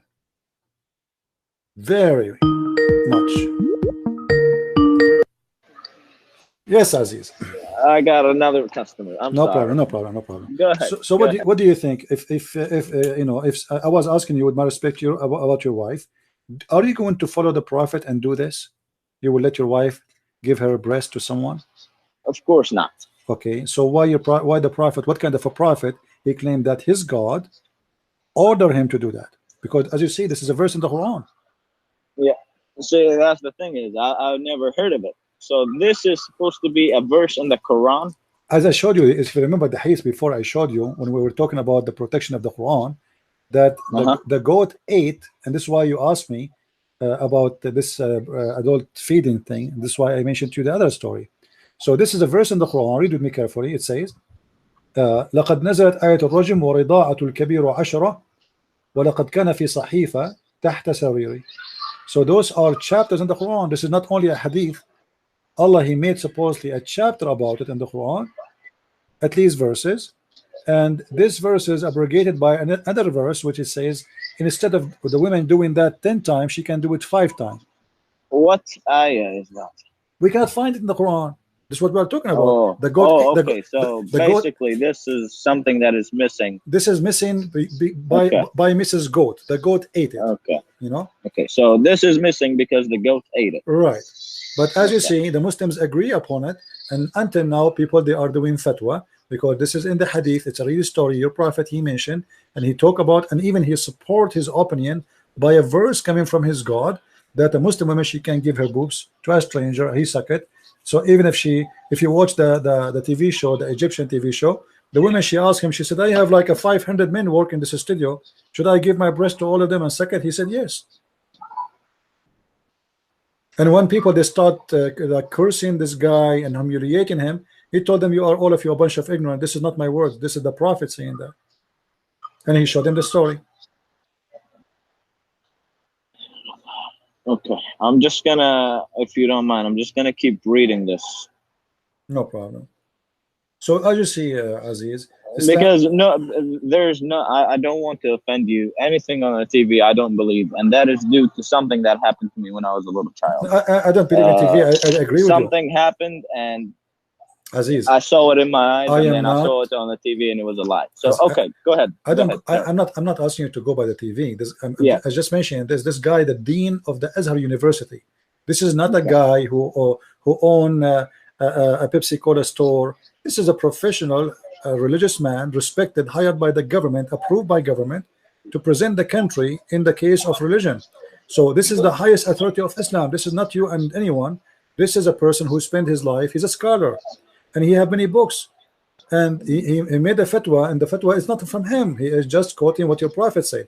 This is a hadith narrated by Aisha. Is Aisha a woman coming from the TV? No.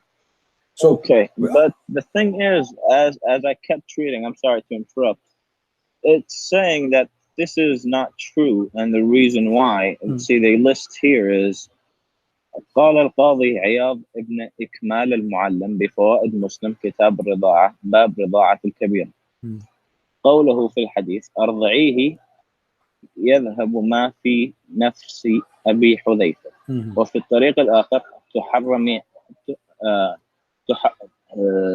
تحرمي عليه قد حملها أزواج النبي صلى الله عليه وسلم على الخصوص كما تقدم دليل الكتاب بقوله, and this is an ayah, this is from the Quran, حولين كاملين لمن أراد أن يتم الرضاعة. So basically 2 years of breastfeeding to the little child. And then it says بدليل آخر قوله لا إرضاع بعد فطام وقوله إنما الرضاعة من المجاعة. So you only breastfeed. Yeah, but my friend, this is, you see, those people, they are mixing. You are reading just an article. That's not true, because this is about a child. This case is not about breastfeeding. Here, breastfeeding is not for milk. There's no milk here. This woman, she's an old woman, Aziz. Women, they have milk only when they give birth. Do you agree? Yes. Okay. So the woman here is an old woman. She is not a young woman. She don't have a baby. She's not giving birth. So how is going to suck her breast and there's no milk anyway? Well, like I said, see, I don't agree with that. And here is they're agreeing that which you told me is incorrect, because God said لا رضاعة بعد الفطام. No رضاعة بعد الفطام for children. This is have nothing to do with children. Those are adult. This is the verse of adult breastfeeding, not for children. That different topic. You see, when the Muslims make articles, it's very funny. Nobody is using his logic, and you are a person who likes logic, right? So the topic they are talking about is nothing to do with our topic. Here is not about breastfeeding for milk. Here is about a man sucking the nipples of a woman. She don't have milk. You see, Aisha, she never had babies, correct?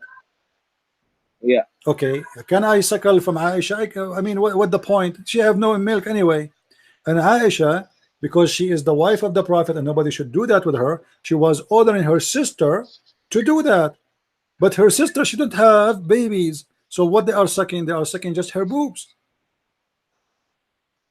So what these children have to do, you see, when they make an article, it's very funny. They defend in a very funny way. They don't have the intelligence of conversation, because that is a topic and this is a topic. This is about a woman. She have a problem, and there's a man. He's a growing man, and now he is in her house, and she is not giving birth. She don't have milk. And الرضاعة من المجاعة, it's for someone who want to eat, drink. But this guy, this is not the purpose. And when they say it's not true, well, this is a verse in the Quran. What is not true? That is, well, what you're saying is logic. Yeah, so they are mixing things up. You see. Okay, so here, I'm sorry, I pulled up another one, which sounds convenient to me.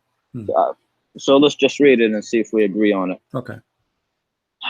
Basically, it says, هل يجوز إرضاع الكبير غير المحرم, which is it okay to breastfeed somebody that is an adult who is not a family? So it says, first, الرضاع المحرم لا يتوقف عن مص اللبن من الثدي بل لو وضع في إناء وشرب منه الطفل كان ذلك رضعا معتبرا في قول جمهور العلماء. قال ابن قدامة رحمه الله قال الشافعي والصعود كالرضاع وكذلك الوجوه. My friend, again, Aziz, you can take your time, but this is about children, have nothing to do with our topic. They are still talking about feeding a child milk. That is not the topic. This is a man. I understand. Yeah, I understand. They are mixing things up. There's no connection between this and this. You see, as I told you, you can read the whole article. You will see that the Muslims went so far trying to defend Islam by fabricating stories have nothing to do with the story. This woman, she is a woman, and it's not a child who is in her house. It's a man, a growing man, and this man do not need to drink milk, do he? But this one is saying that he can drink the milk if it was first of all, Aziz, go ahead. Rida'a is not a drinking. Rida'a is suckling. Rida'a, you can go to dictionary. من رضع I understand. رضع على الشيء رضع على الشيء, which means he hold it between his lips and he hold with it and he suck it. So rida'a cannot be by drinking from a cup of water. So but if you drink from a water from a milk of a woman and you are a child, according to Islam, this is considered equal to rida'a. But this is not the scenario we are talking about. The Prophet, he did not say to the women, give him some milk in a cup and let him drink it. He said to her, suckle him. And suckling is about you putting your lips around the nipple of a woman and suckling. And this woman, she don't have milk anyway. So this is have nothing to do with all the article written in front of you.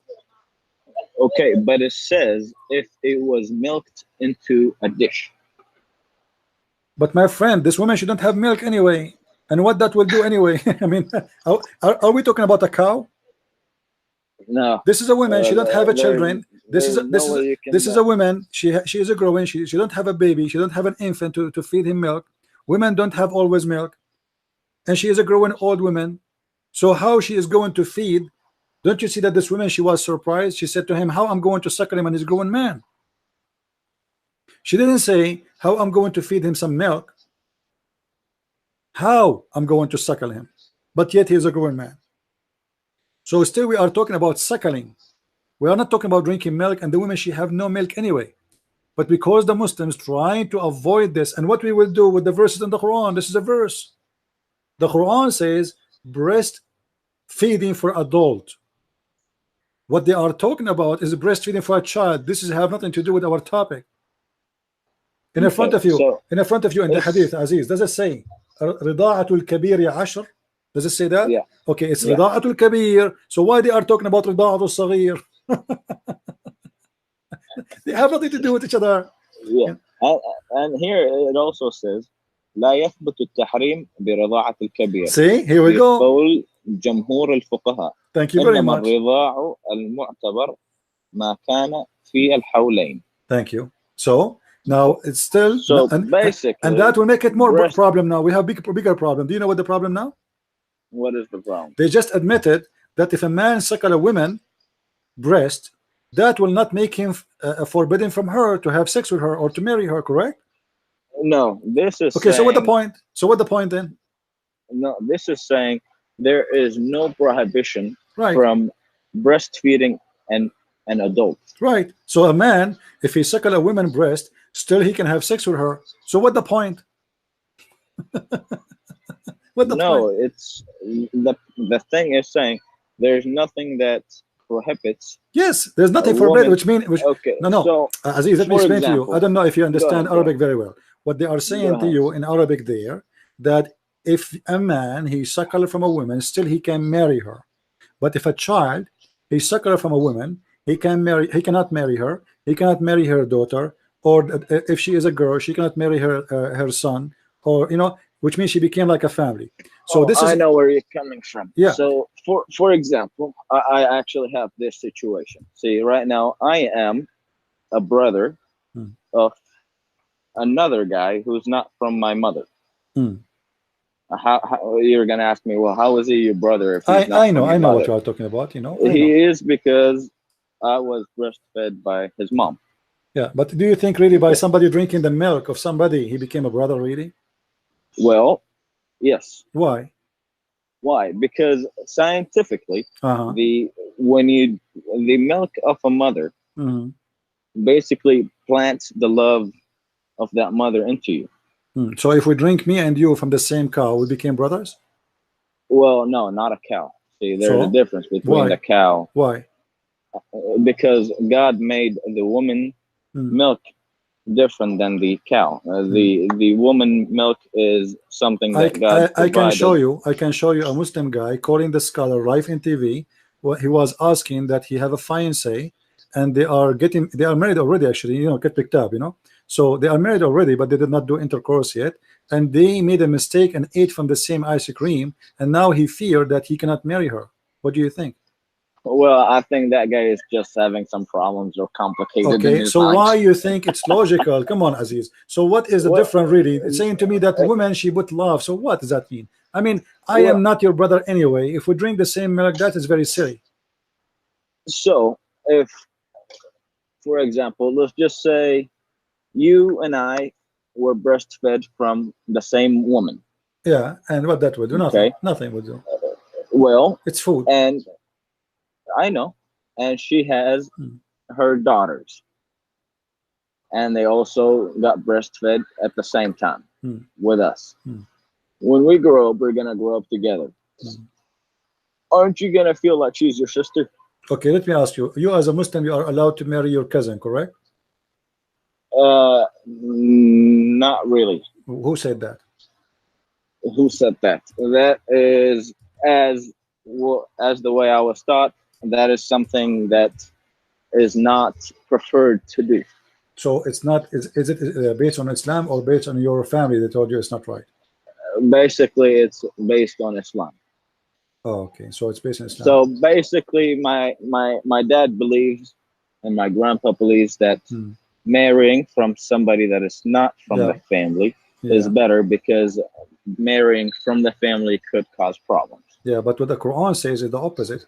The Quran says it is lawful for you to marry the daughters. Lawful to marry your cousin, not your sister, not your brother. This is what I asked you. I said to you, so you cannot marry from someone just because she drank milk with you, but you are marrying a cousin who have your blood already. Well, the thing is, like I said, there's a difference between. Okay, so how does love is planted into your heart as a baby? How is it planted? What that have to do with the milk? Well, it's because it's from your mother. What if I take milk from a cow or a goat? She is a mother too. The mother, the goat is a mother. The goat, she don't have always milk. See, the thing is, you cannot compare a human to an animal. Why we cannot? Why we cannot? Why? Because God said that God said that the humans are not the same as animals. No, he said that animals are community like you, and they have even Quran. Don't you know that? Hold on. No, I actually know this one, but I just don't know the ayah. I just want to find the ayah. The Quran says, وَمَا مِن دَابَّةٍ فِي الْأَرْضِ وَلَا طَائِرٌ يَطِيرُ بِجَنَاحَيْهِ إِلَّا أُمَمٌ أَمْثَالُكُمْ مَا فَرَّطْنَا فِي الْكِتَابِ مِنْ شَيْءٍ. Animals are Muslims like you, and they are community. So what the difference between drinking the goat milk and drinking a woman goat milk? And same time, we are going far away from our topic.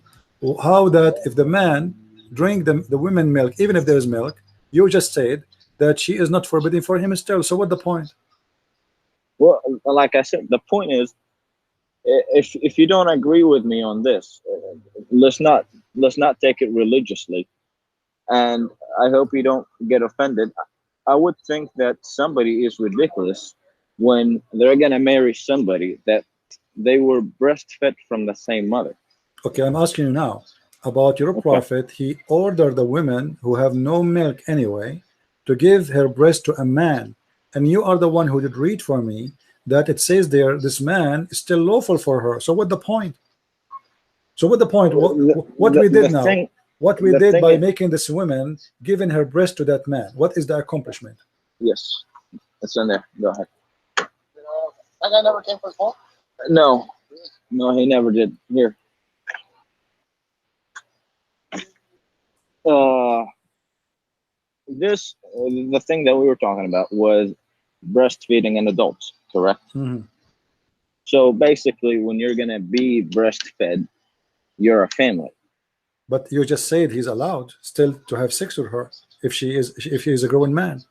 The forbidden only is for children. This is what you say. What it says in front of you in the page. Okay, so what the point of having a woman giving her breast to a man? Well, that child, before he become an adult, this is not a child now. Already, well, he was a child, correct? But now he's a man. We're talking about a man. Yes. We're not talking about breastfeeding for a child. We're talking about the breastfeeding for adult. He is a man now. Yes. So what we will do if a woman she gave her breast to this man? What happened?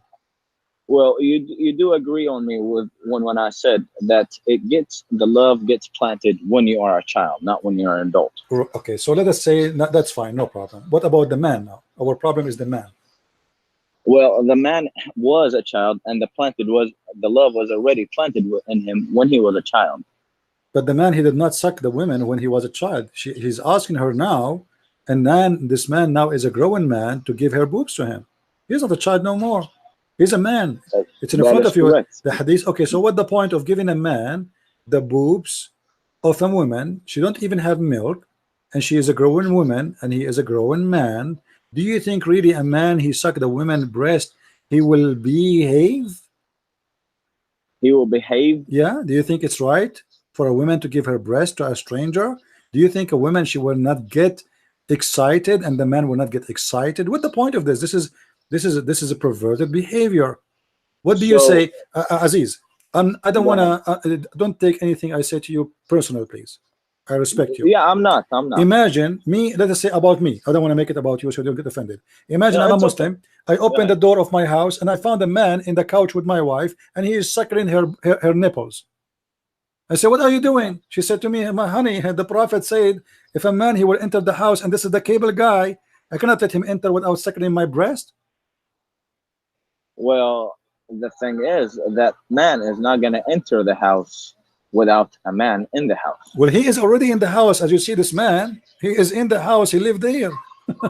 Well, that guy grew up in that house. My friend, doesn't matter. The husband is unhappy for seeing a stranger in his house. Still, he is not her son. If you have a slave, doesn't mean he's not a man. He is her slave. He is not her son. He is not her brother. He is just a stranger. He'll be back. Sorry. Yeah, he is just a stranger anyway. So what the point? What Muhammad accomplished by making this man? Or this is an order for all Muslim women, and this is a verse in the Quran too, that she have to do it 10 times. What is the point if he still can have sex with her? You are the one who said to me, still just apple. No apple. Oh, okay. I'm sorry, sir. It's okay, Aziz. It's okay, Aziz. This guy is busy. Anyway, guys, he's a nice guy, but obviously he's trying to defend this madness. But you cannot defend that.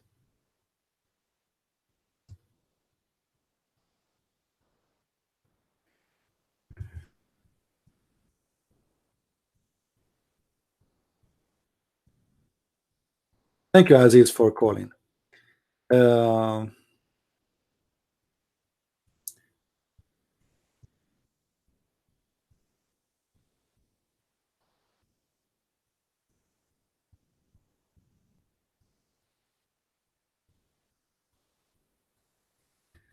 Anyway, guys, so today we cover something very important about Islam, but we don't really cover everything.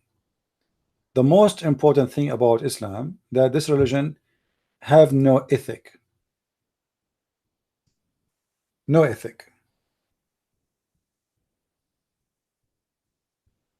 And it's stupid. What kind of a prophet he order me or order my wife to give her boobs to a stranger? And what kind of a religion practice such a practice?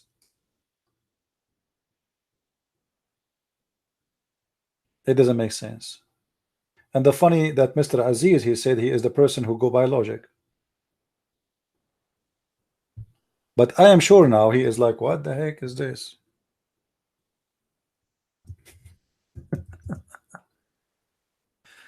I mean, what the heck of this is a religion? The ethic of Islam is bad in any way, any place you go. What about the Prophet ordering the man that he can beat his wife? Since when beating women will fix relationship? Since when beating women will make a family better?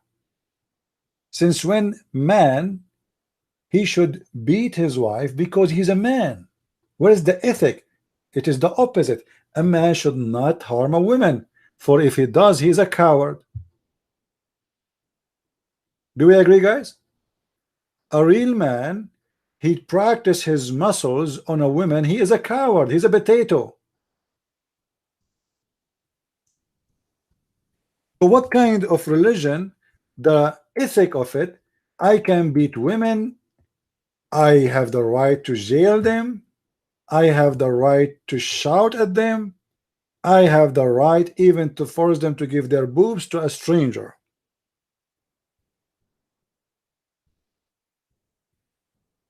This is God and this is a religion. الرجال قوامون على النساء بما فضل الله بعضهم على بعض. Allah, he favor men upon women. Why? Why? Because they spend their money on them.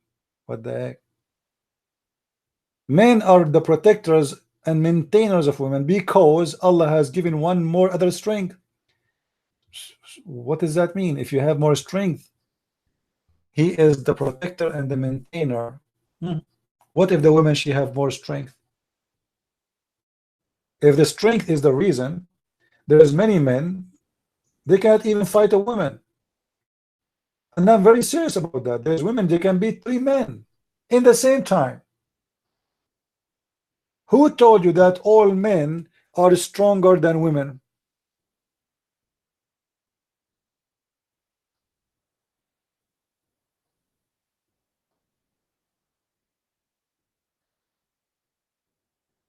No, it's not the same said in the Bible. The Bible speak about the man he have a duty, not the man he can beat his wife.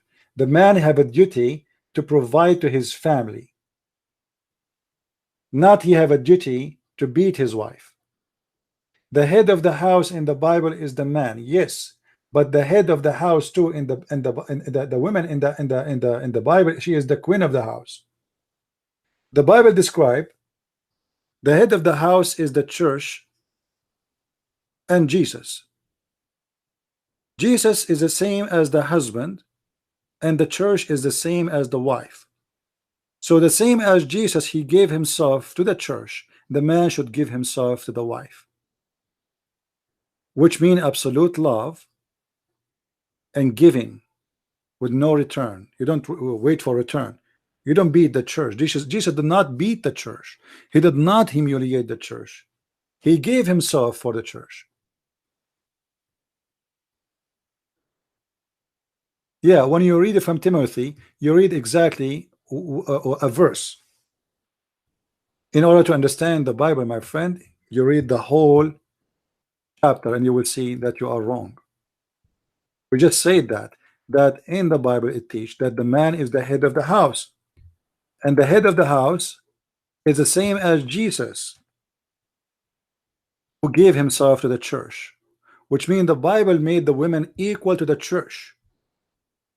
And there's no Christian, he will humiliate the church. A Christian, he should defend, protect, provide, and give himself the same as Jesus, he gave himself to the church. This is what the Bible teaches. What people do, they take a verse and they cut it out. and they say, okay, the Bible says that.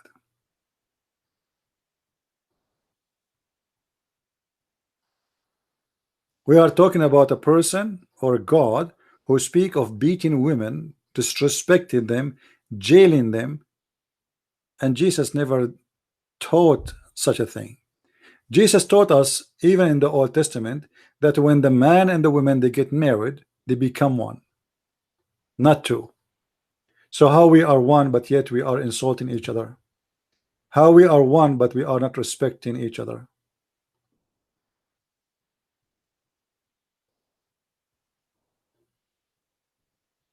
Show me where in the Bible, Mr. Animos, Jesus, he told the man that the woman, she should be beaten, as an example, or the wife, she should be treated like garbage. Can you show me that? The Bible teaches that the man is the head of the house, yes, but the head of the house is the same as Jesus, the head of the church. This is what the Bible says. So you don't take a phrase and you say this is what the Bible teaching. You teach, you give me the teaching of the Bible, not a teaching of two words.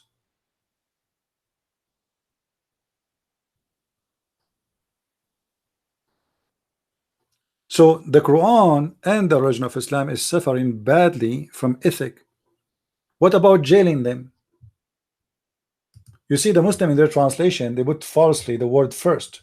Like you see here the word first. What first? There's no first and there is no next. The man, he can punish his wife by not having sex with her, but the woman, she cannot do the same. Can the Muslim women do the same?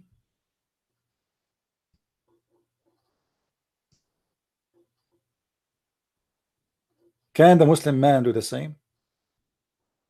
Or the Muslim women, sorry? No, he cannot.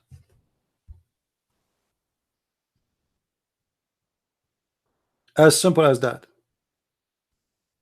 And you see, like when somebody guide this person in the text, he posts for you a verse, but he will not post what the chapter is saying, because this is how people, they play games.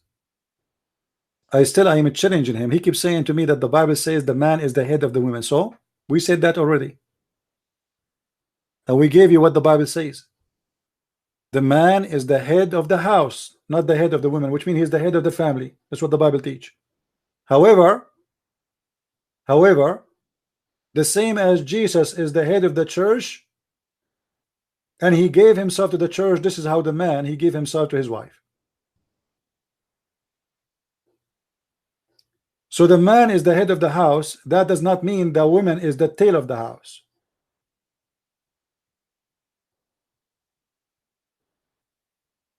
The man is a head for something he will sacrifice himself for, not destroy.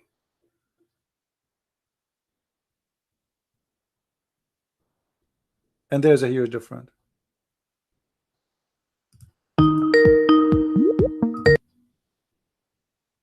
Hello? Hello, sir. Hey, my friend, how are you doing? You okay? Well, fine. You're fine, yeah. That's good. That's good to hear. It was a nice chat with the older fella that you were speaking earlier. Yeah.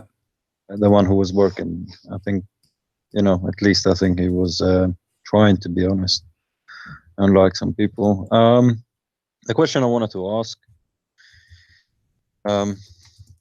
Basically, let's pretend that I am a Muslimah, and I simply just want to divorce my husband, and don't have proof of him cheating or anything. What are the reasons that a Muslim woman can divorce her husband, and how does she need to go through it? Because we know with a Muslim guy, with a man, he can say, is it triple talaq or whatever it's called?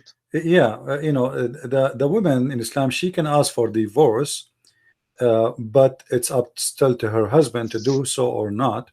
And in the same time, this is called al-khula, which means she is the one who is trying to get out.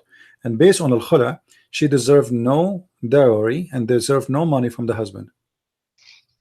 So she will lose everything. She can ask for divorce, And if he agree, the children as well. If he agrees, she will lose everything. She cannot take with her anything, even her clothes, which he gave her. She have to leave it at home. Anything he gave her before, she have to leave, for she is the one is leaving. However, if the man decide to do so, which mean not based on her request, then he have to pay her what he promised in the contract of nukah, which is the contract of sex. So because he is the employer and he is the one who finished the contract, and now it's time for her to get her, let us say, wages. Okay, but if she decide to leave, she have no right for wages.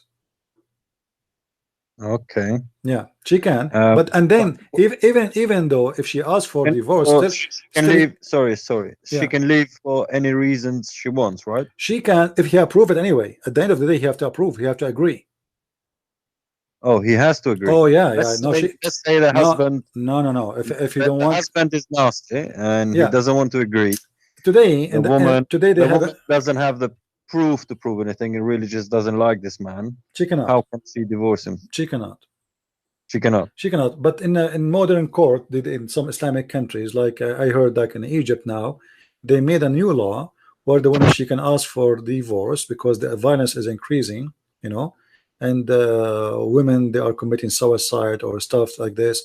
So they come with a solution saying that women, she can ask, but even if the husband did not agree, if she can prove that he is beating her like to almost to death, like, you know, she not a normal beat. Yeah, she been taken to hospital and she have a report that almost she die, or he is doing like torture, like burning her skin by some crazy men, you know, they hit some metal and they touch her, or a knife, or they have a sexual madness fantasy where they hurt the women during that.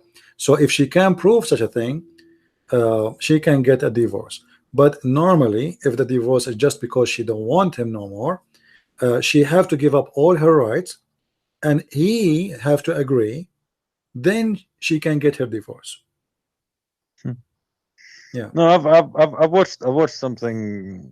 It was like on the TV. They were trying to show the woman went and asked for divorce, and then the Sharia court basically said, you know, try it and see, let's try it again, see if things, and then come back to us and so forth. So it was more of try and see first and come back. So I was thinking, what are actually the rights of a divorce for a woman? Because I mean, one of the arguments that Muslims try and use is that we as a Christians, we shouldn't divorce. And then they say, oh, what if the woman wants a divorce? The husband is abusive and all of this, you know, we in Islam, we let the woman divorce and so forth, you know. So I wanted to... A woman, she cannot, you see, in Islam, there's no marriage. In Christianity, marriage is real. In Islam, there's a sex contract. And this sex contract can be finished even by text message. You can go right now and search. You will find that it's allowed in many Islamic countries because of the phone. It was in there's a national. It was in a national radio. Right. There is you know, Majid Nawaz. You know him. I think you made the video about him. Right. Yeah. Basically, when he talks about usually about Islam, and he tends to be like the liberal and so forth. You know, I think he's left Islam, to be honest. But he uses Islam to make a name for himself because he ends up having a place in the radio station. So people cannot say you're being Islamophobic because he says, well, I'm a Muslim. So he was talking about the triple talat. Is it talat? Yes, talat. Yeah. Yeah. He was talking about the triple talat, how it's happening, and so many women were calling in. This is in UK, you know. So many women were calling, and this woman was saying, basically, the husband divorced her, but then they wanted to get back together, so she had to go and have sex with another man in a hotel in order to get back to him, to make the marriage. You know, this wasn't on live on the radio. I actually couldn't believe I was hearing that. You know. Yeah, this is in the Quran anyway. You know, this is in UK. This is in UK live on radio show. Not one woman. There were so many women that were calling saying this is a big problem because then these people cannot get back together. You know. and they really regret what has happened. You know, they want to go back and they couldn't get back. That sort of thing. You know, so yeah, I believe everything you're saying, because I mean, these people were phoning in. Even we're talking in Western world. We're not talking in, I don't know, in. Well, this is what the Quran says. The Quran says if a man divorces his wife 3 times, she cannot get back to him until she a new guy, and then that guy he divorced her, and then she can go back to her husband. Well, it says, yeah. It doesn't say just F. I think it says taste the juice. You know. Yes. You know, the hadith says taste her juice and she tastes his juice, but the Quran used the word tankah, which means to if. So if a woman does it, yeah, the Quran used the word tankah. The F word. Yeah, the F word. The hadith says, the prophet, he said that if a woman she got divorced 3 times, she can't get back unless she tastes his juice and he tastes her juice.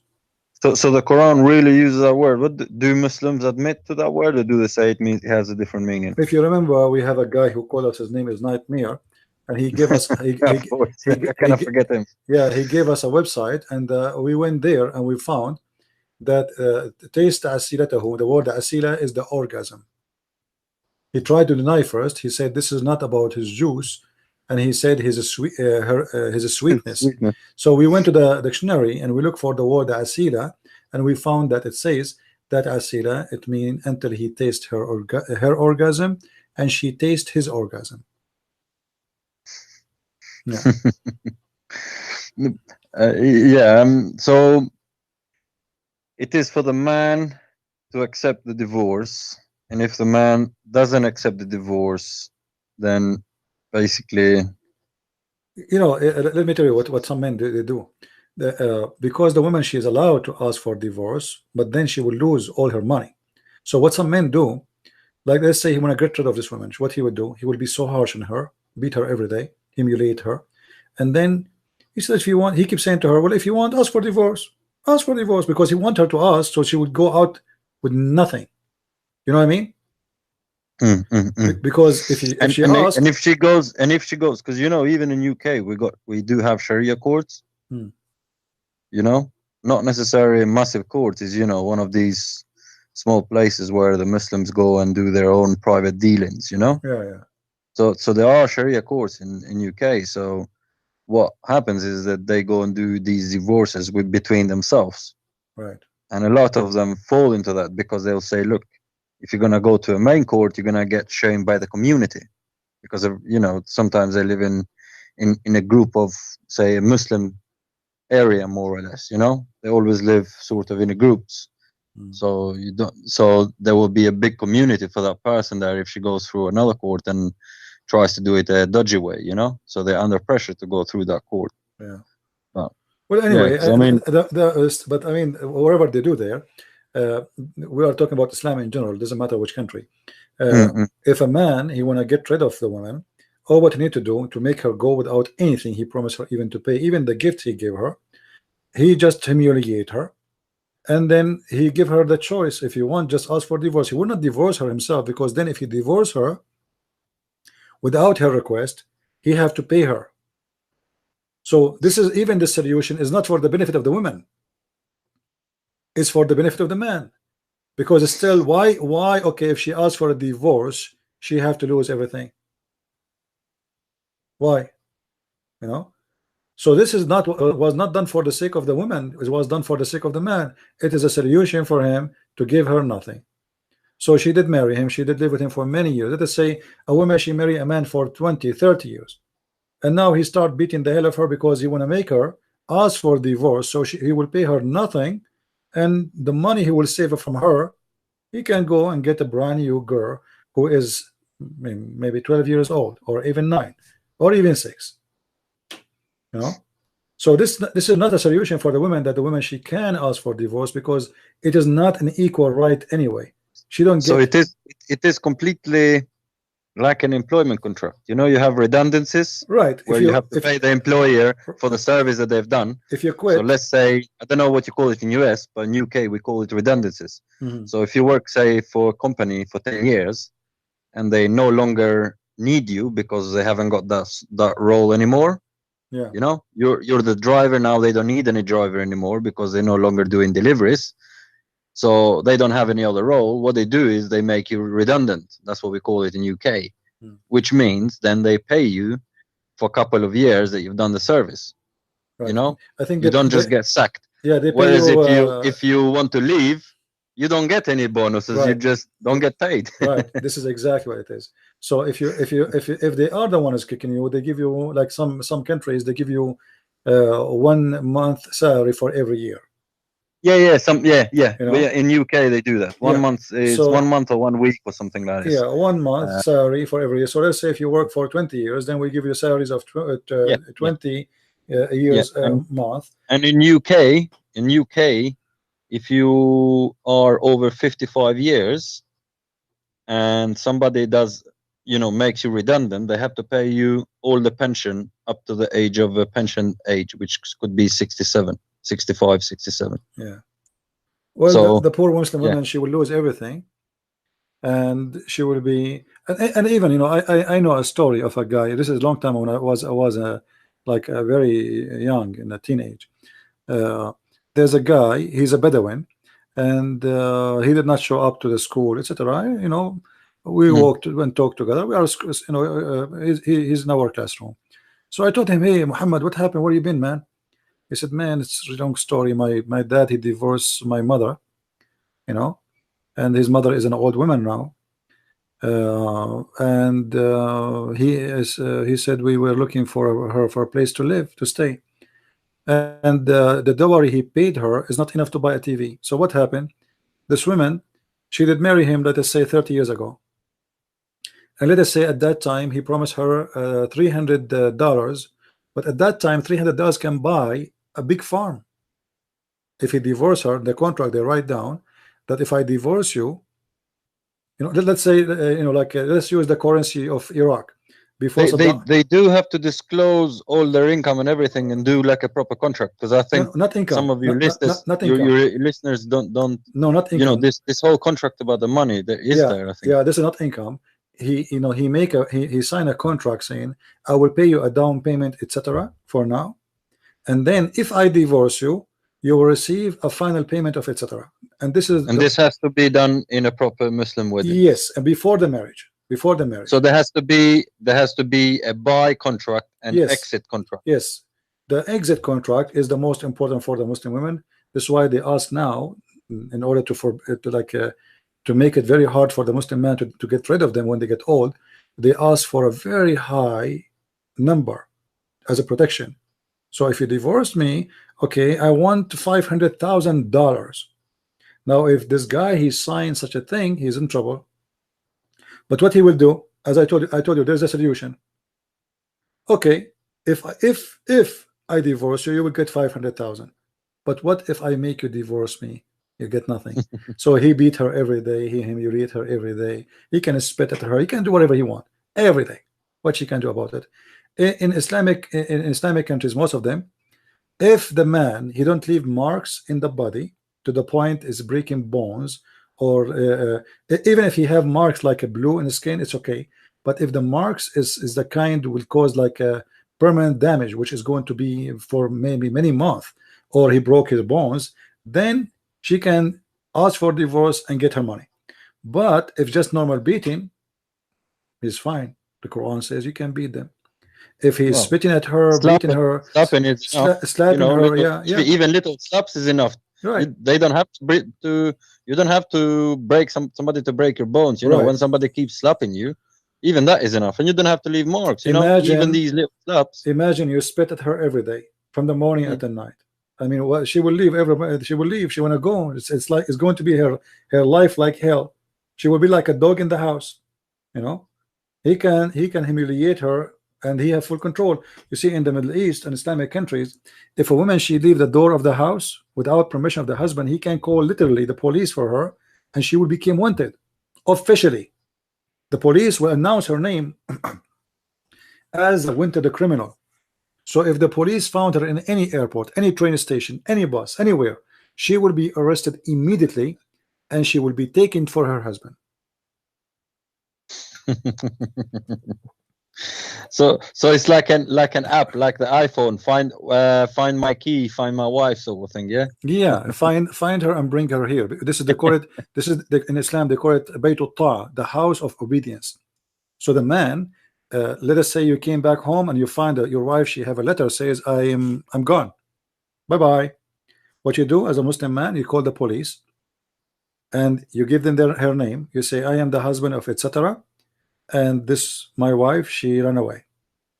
The police legally they will announce her name as a wanted woman for all over the country. And even if she found in other country, like let's say a woman, she ran away to Pakistan, but the guy is from Saudi Arabia, he can chase her. The Saudi government, they will call the Pakistani government if they receive information that the woman is there, and the Pakistani government, they will arrest the woman because they share the same law. And then they will ship her as a criminal to the Saudi, and then the Saudi will deliver her back to her husband, and her husband, he have the right upon her arrival to teach her how to behave, which means he beat her. Yeah, and she will be humiliated by the society, like, you know, she will be treated like a whore. You know, she's a woman who run away. You know.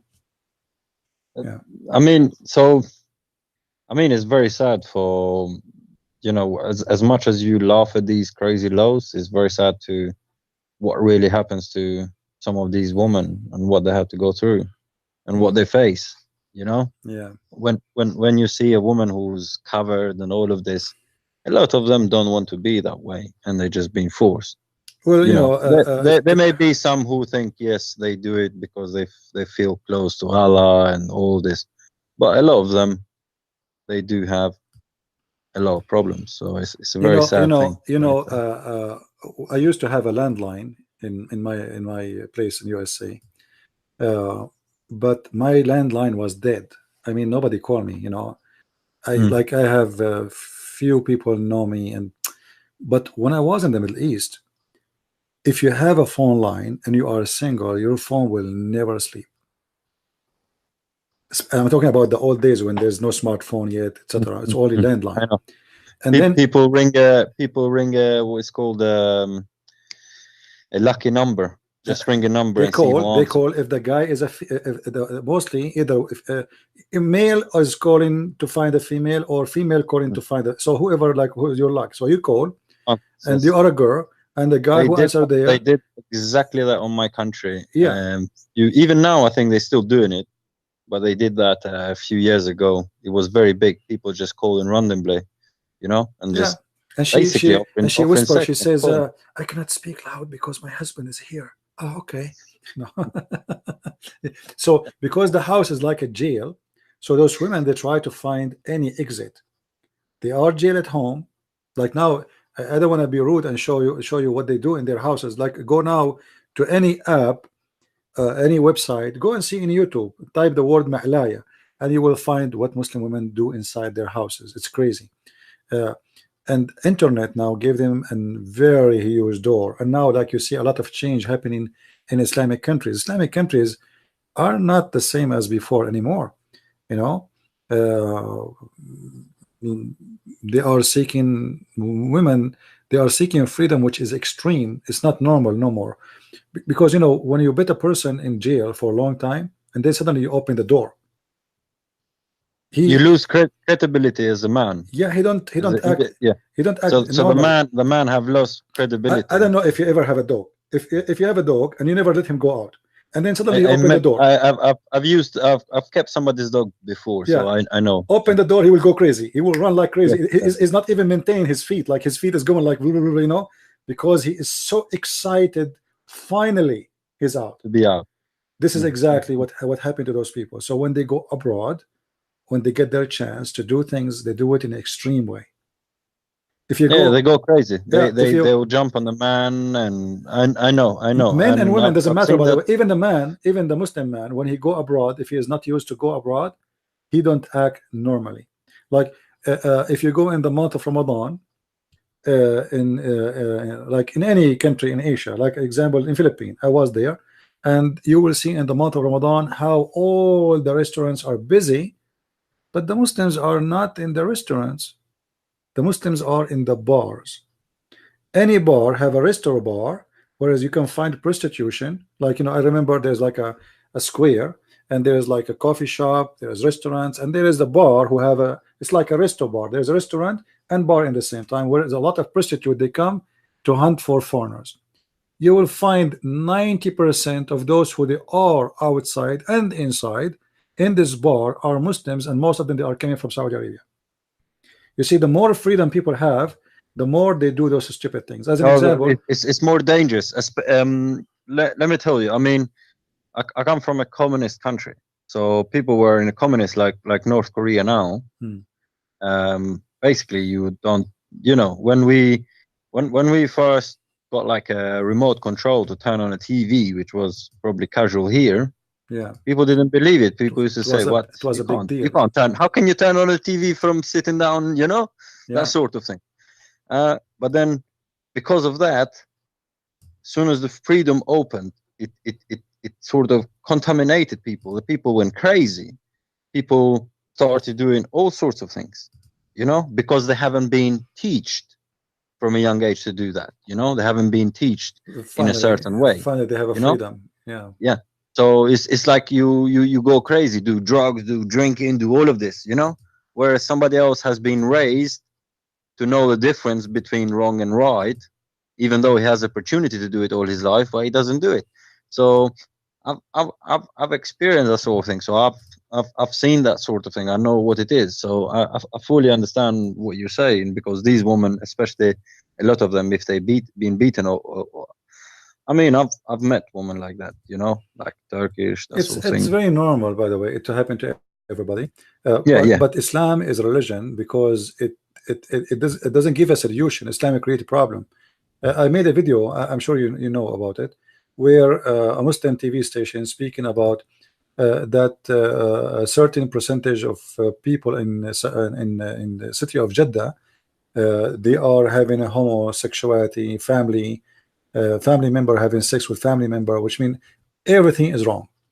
But what is the reason? The reason is Islam, because Islam make you not to live a normal life. When you don't have a normal life, you don't act normally at the end of the day.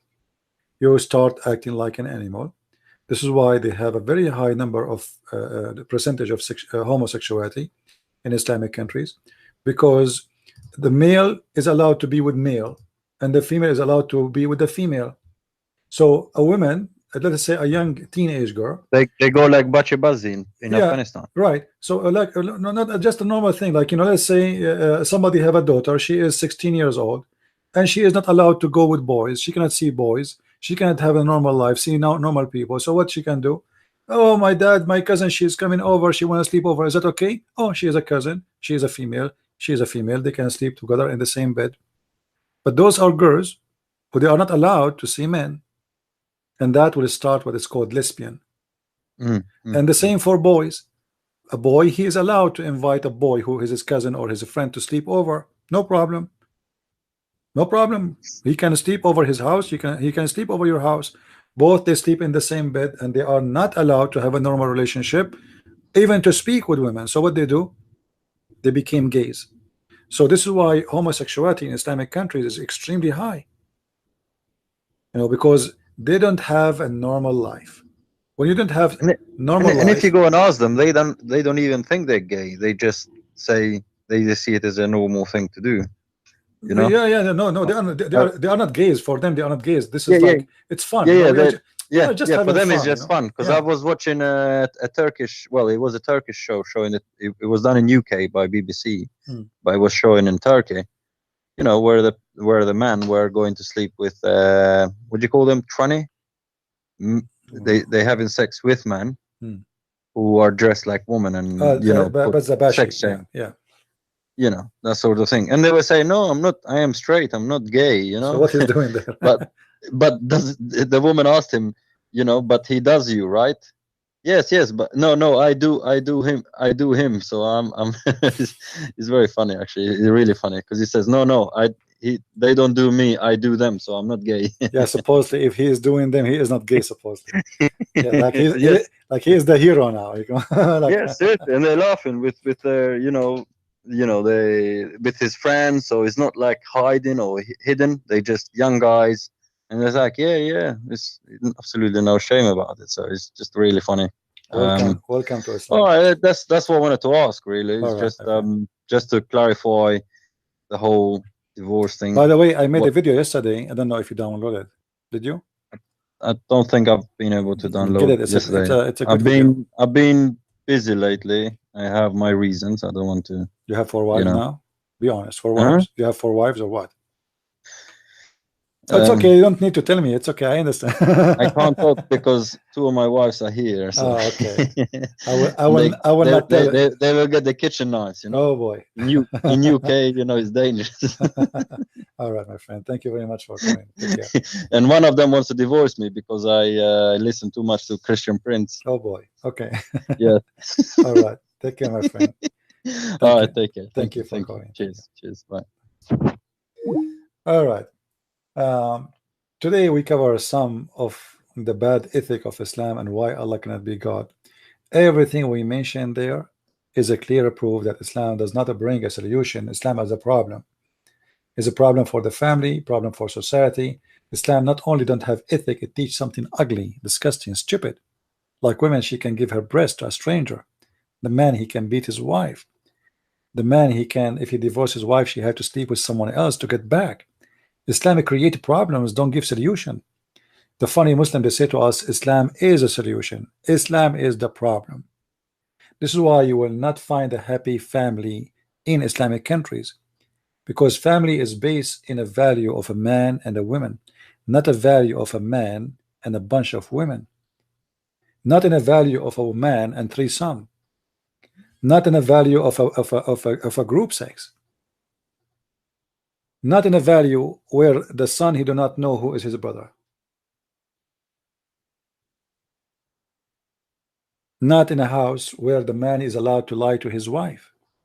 As we heard the Muslims when he called us, he said, yeah, you can lie to your wife, so what? And the wife, she can lie to the husband.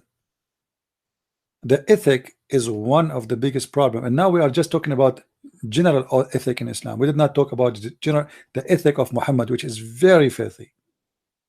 From forcing his son to give his wife to him, to having sex with the children like Aisha, and that affects Islamic society, because now Muslims, they have no limit of how young the girl she can be, yet she is a sexual target. So we cannot consider Islam as an ethical religion, regardless if it is a false or not. It's far from ethic. You see, for me, if you are a Hindu, you believe in the wrong belief. If you are a Buddha, you believe in the wrong belief, etc. But I cannot compare anyone to the madness of Muhammad.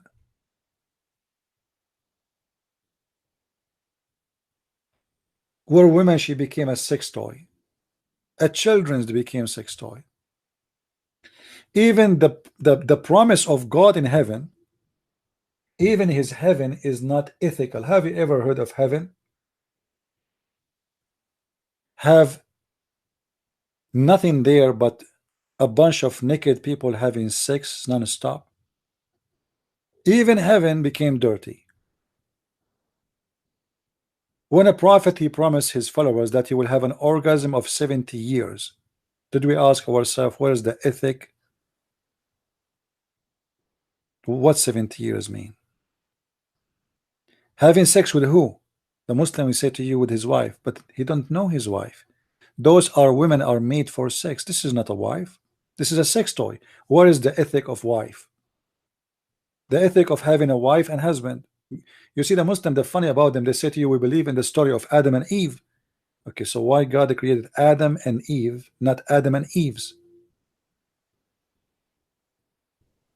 Why in the case of Islam only, Adam and Eve became Adam and Eve's?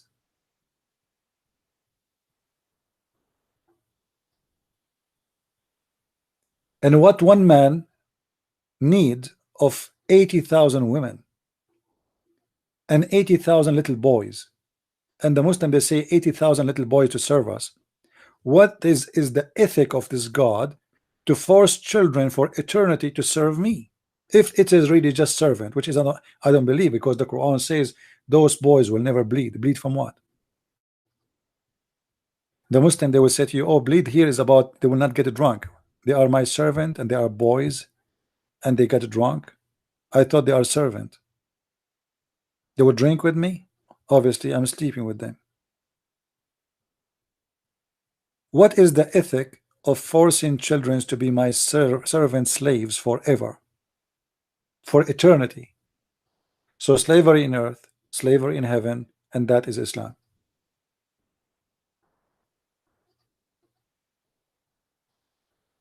And even the Quran promise that those women in heaven, they will be restrained in their tents, so they can't even see outside. Yes, they are in heaven, but they are in the tent. Why? Because they are made for sex. Their job is to be in the bed, not to be outside. That's your job. Allah, He made the women in the heaven for sex.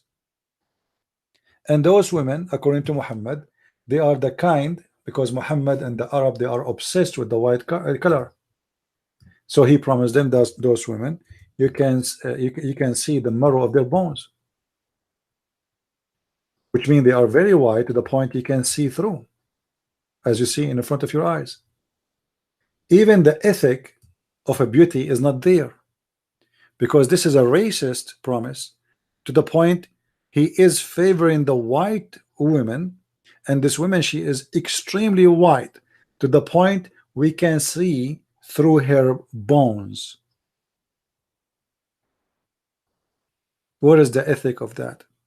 And why this woman, she look like a jellyfish? Because Muhammad is giving an extreme false promise that, okay, you are an Arab and you like white women, guess what? Those women are so white to the point you can see through their marrow, the marrow of their bones. What kind of God and what kind of ethic he provide with such a promise? And not to forget to mention how ugly it is to have a woman, you can see her as if you are an X-ray machine, because this is exactly what he's saying. You can see through the marrows of her bones. This is a stupid promise, stupid mentality, and a madness. Just to give you an idea what that X-ray women look like, let me show you.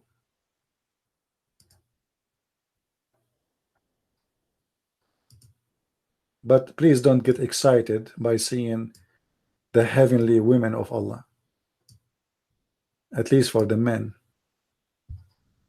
Look at this. This is what Allah promised us in the heaven. This is how he described those women. We are going to see through their bones. Imagine. This is God promise.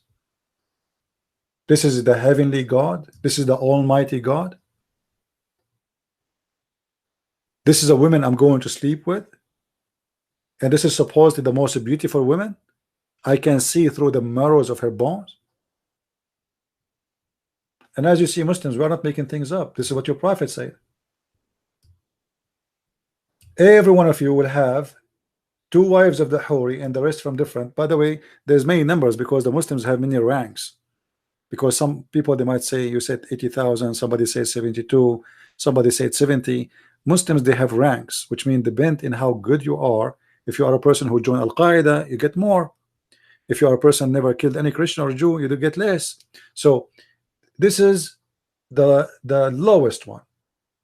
And those women, they are going to be those wives, the Huris, will be so beautiful, pure, and transparent that the marrow of the bones of their legs will be seen through the bones and the flesh. So when we show you this picture here, we are not making fun. This is exactly how it looked like. This is how your prophet, what he promised you.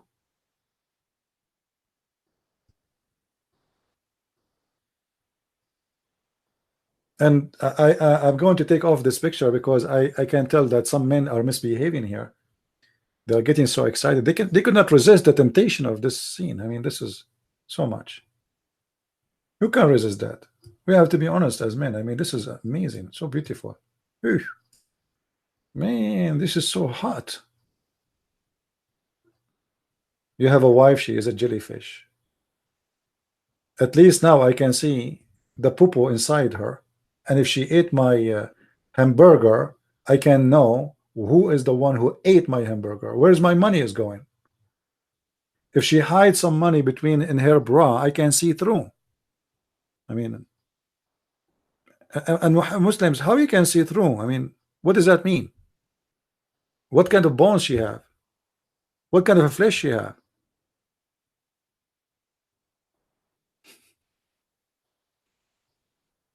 I mean, this guy is madly obsessed with the, I don't know what to say. Anyway, guys, if you notice here with me, this woman, I don't know if you can see what I see. This woman, she is wearing high heels. All right, but look what happened here. She have something here. I'm just studying one of my future wives. You see here, I'm not sure if this is a bracelet or something. Something fishy. But you know, this is the good thing about having a woman you can see through. Look here, she have something. I don't know what is that. Let me zoom in. Here, what is that? This is her kidney. My wife, she have a kidney. I never thought she have a kidney. Interesting. This is the first time I see a woman, she have something like this. Because I thought, according to the Quran, women, they have testicles here. Because this is where the sperm is coming, according to the Quran.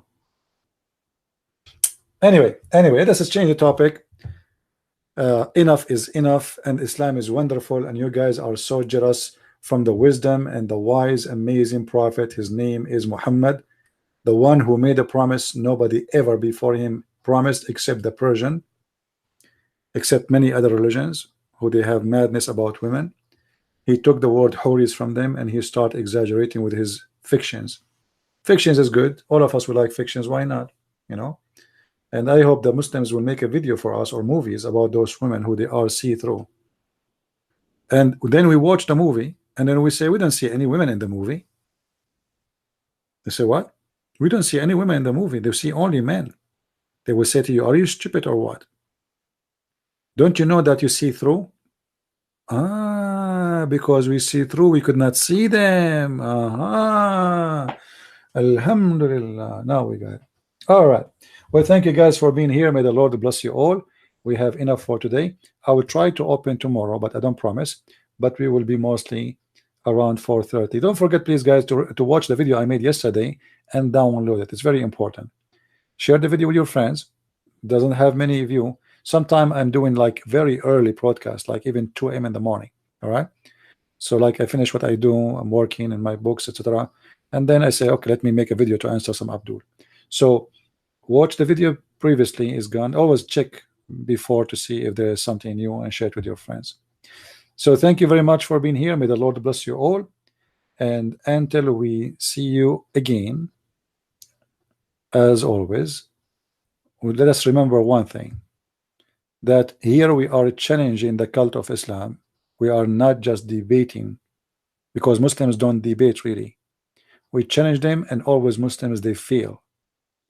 Muslims are copy-paste. Nobody even understand what he is saying. They accuse you with what they have. They accuse you of lying, but they are the one who teach lies. They accuse you of hate, but their book, all of it is about hate. They accuse you of violence, but their prophet is the most aggressive killer, criminal.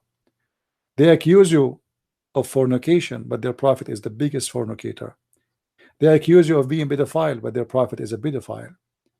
They accuse you of slavery, but their prophet is the one who owns slaves, bought slaves, captured slaves. Everything they accuse you with, they are the first to have it. And mostly you don't even know what they are talking about, which means you don't have what they are saying you have. So they try to throw at you what they have in order to blind you, and you will not be able to see what they have, or not. They will not give you a chance to ask them about the madness of the religion. So a Muslim guy, he'll call you, he says, do you know what the American did? Do you know the white man, he used to own black slaves? Your prophet owned black slaves. And who said to you that the white man was right by doing that? But we have a prophet of God who claimed to be he is from God, and he owned a slave. He is, I can name for you many of them. The most famous one is Bilal. Muhammad, he died, and Bilal is still a slave. Muhammad never freed him. This religion is the kind where, in order not to answer you, I will ask you. This is their strategy. I will ask you before you finish your question, or let's say before you finish your answering my question, I will ask you second question, so you will not have time to ask me. This is how Muslims try to avoid Islam being exposed, but it doesn't work with us. This is why we invite you all to invite your friends always. Join us and be part of this conversation, and feel free anytime you'd like to call me. Everybody is welcome. Usually when we start our program, we welcome Muslims first, but if there is no Muslims, then Christians are welcome to call, or even from other belief. Thank you for being here. May the Lord bless you. Christ is Lord. Islam is false. Amen to that, and see you soon again. Bye-bye.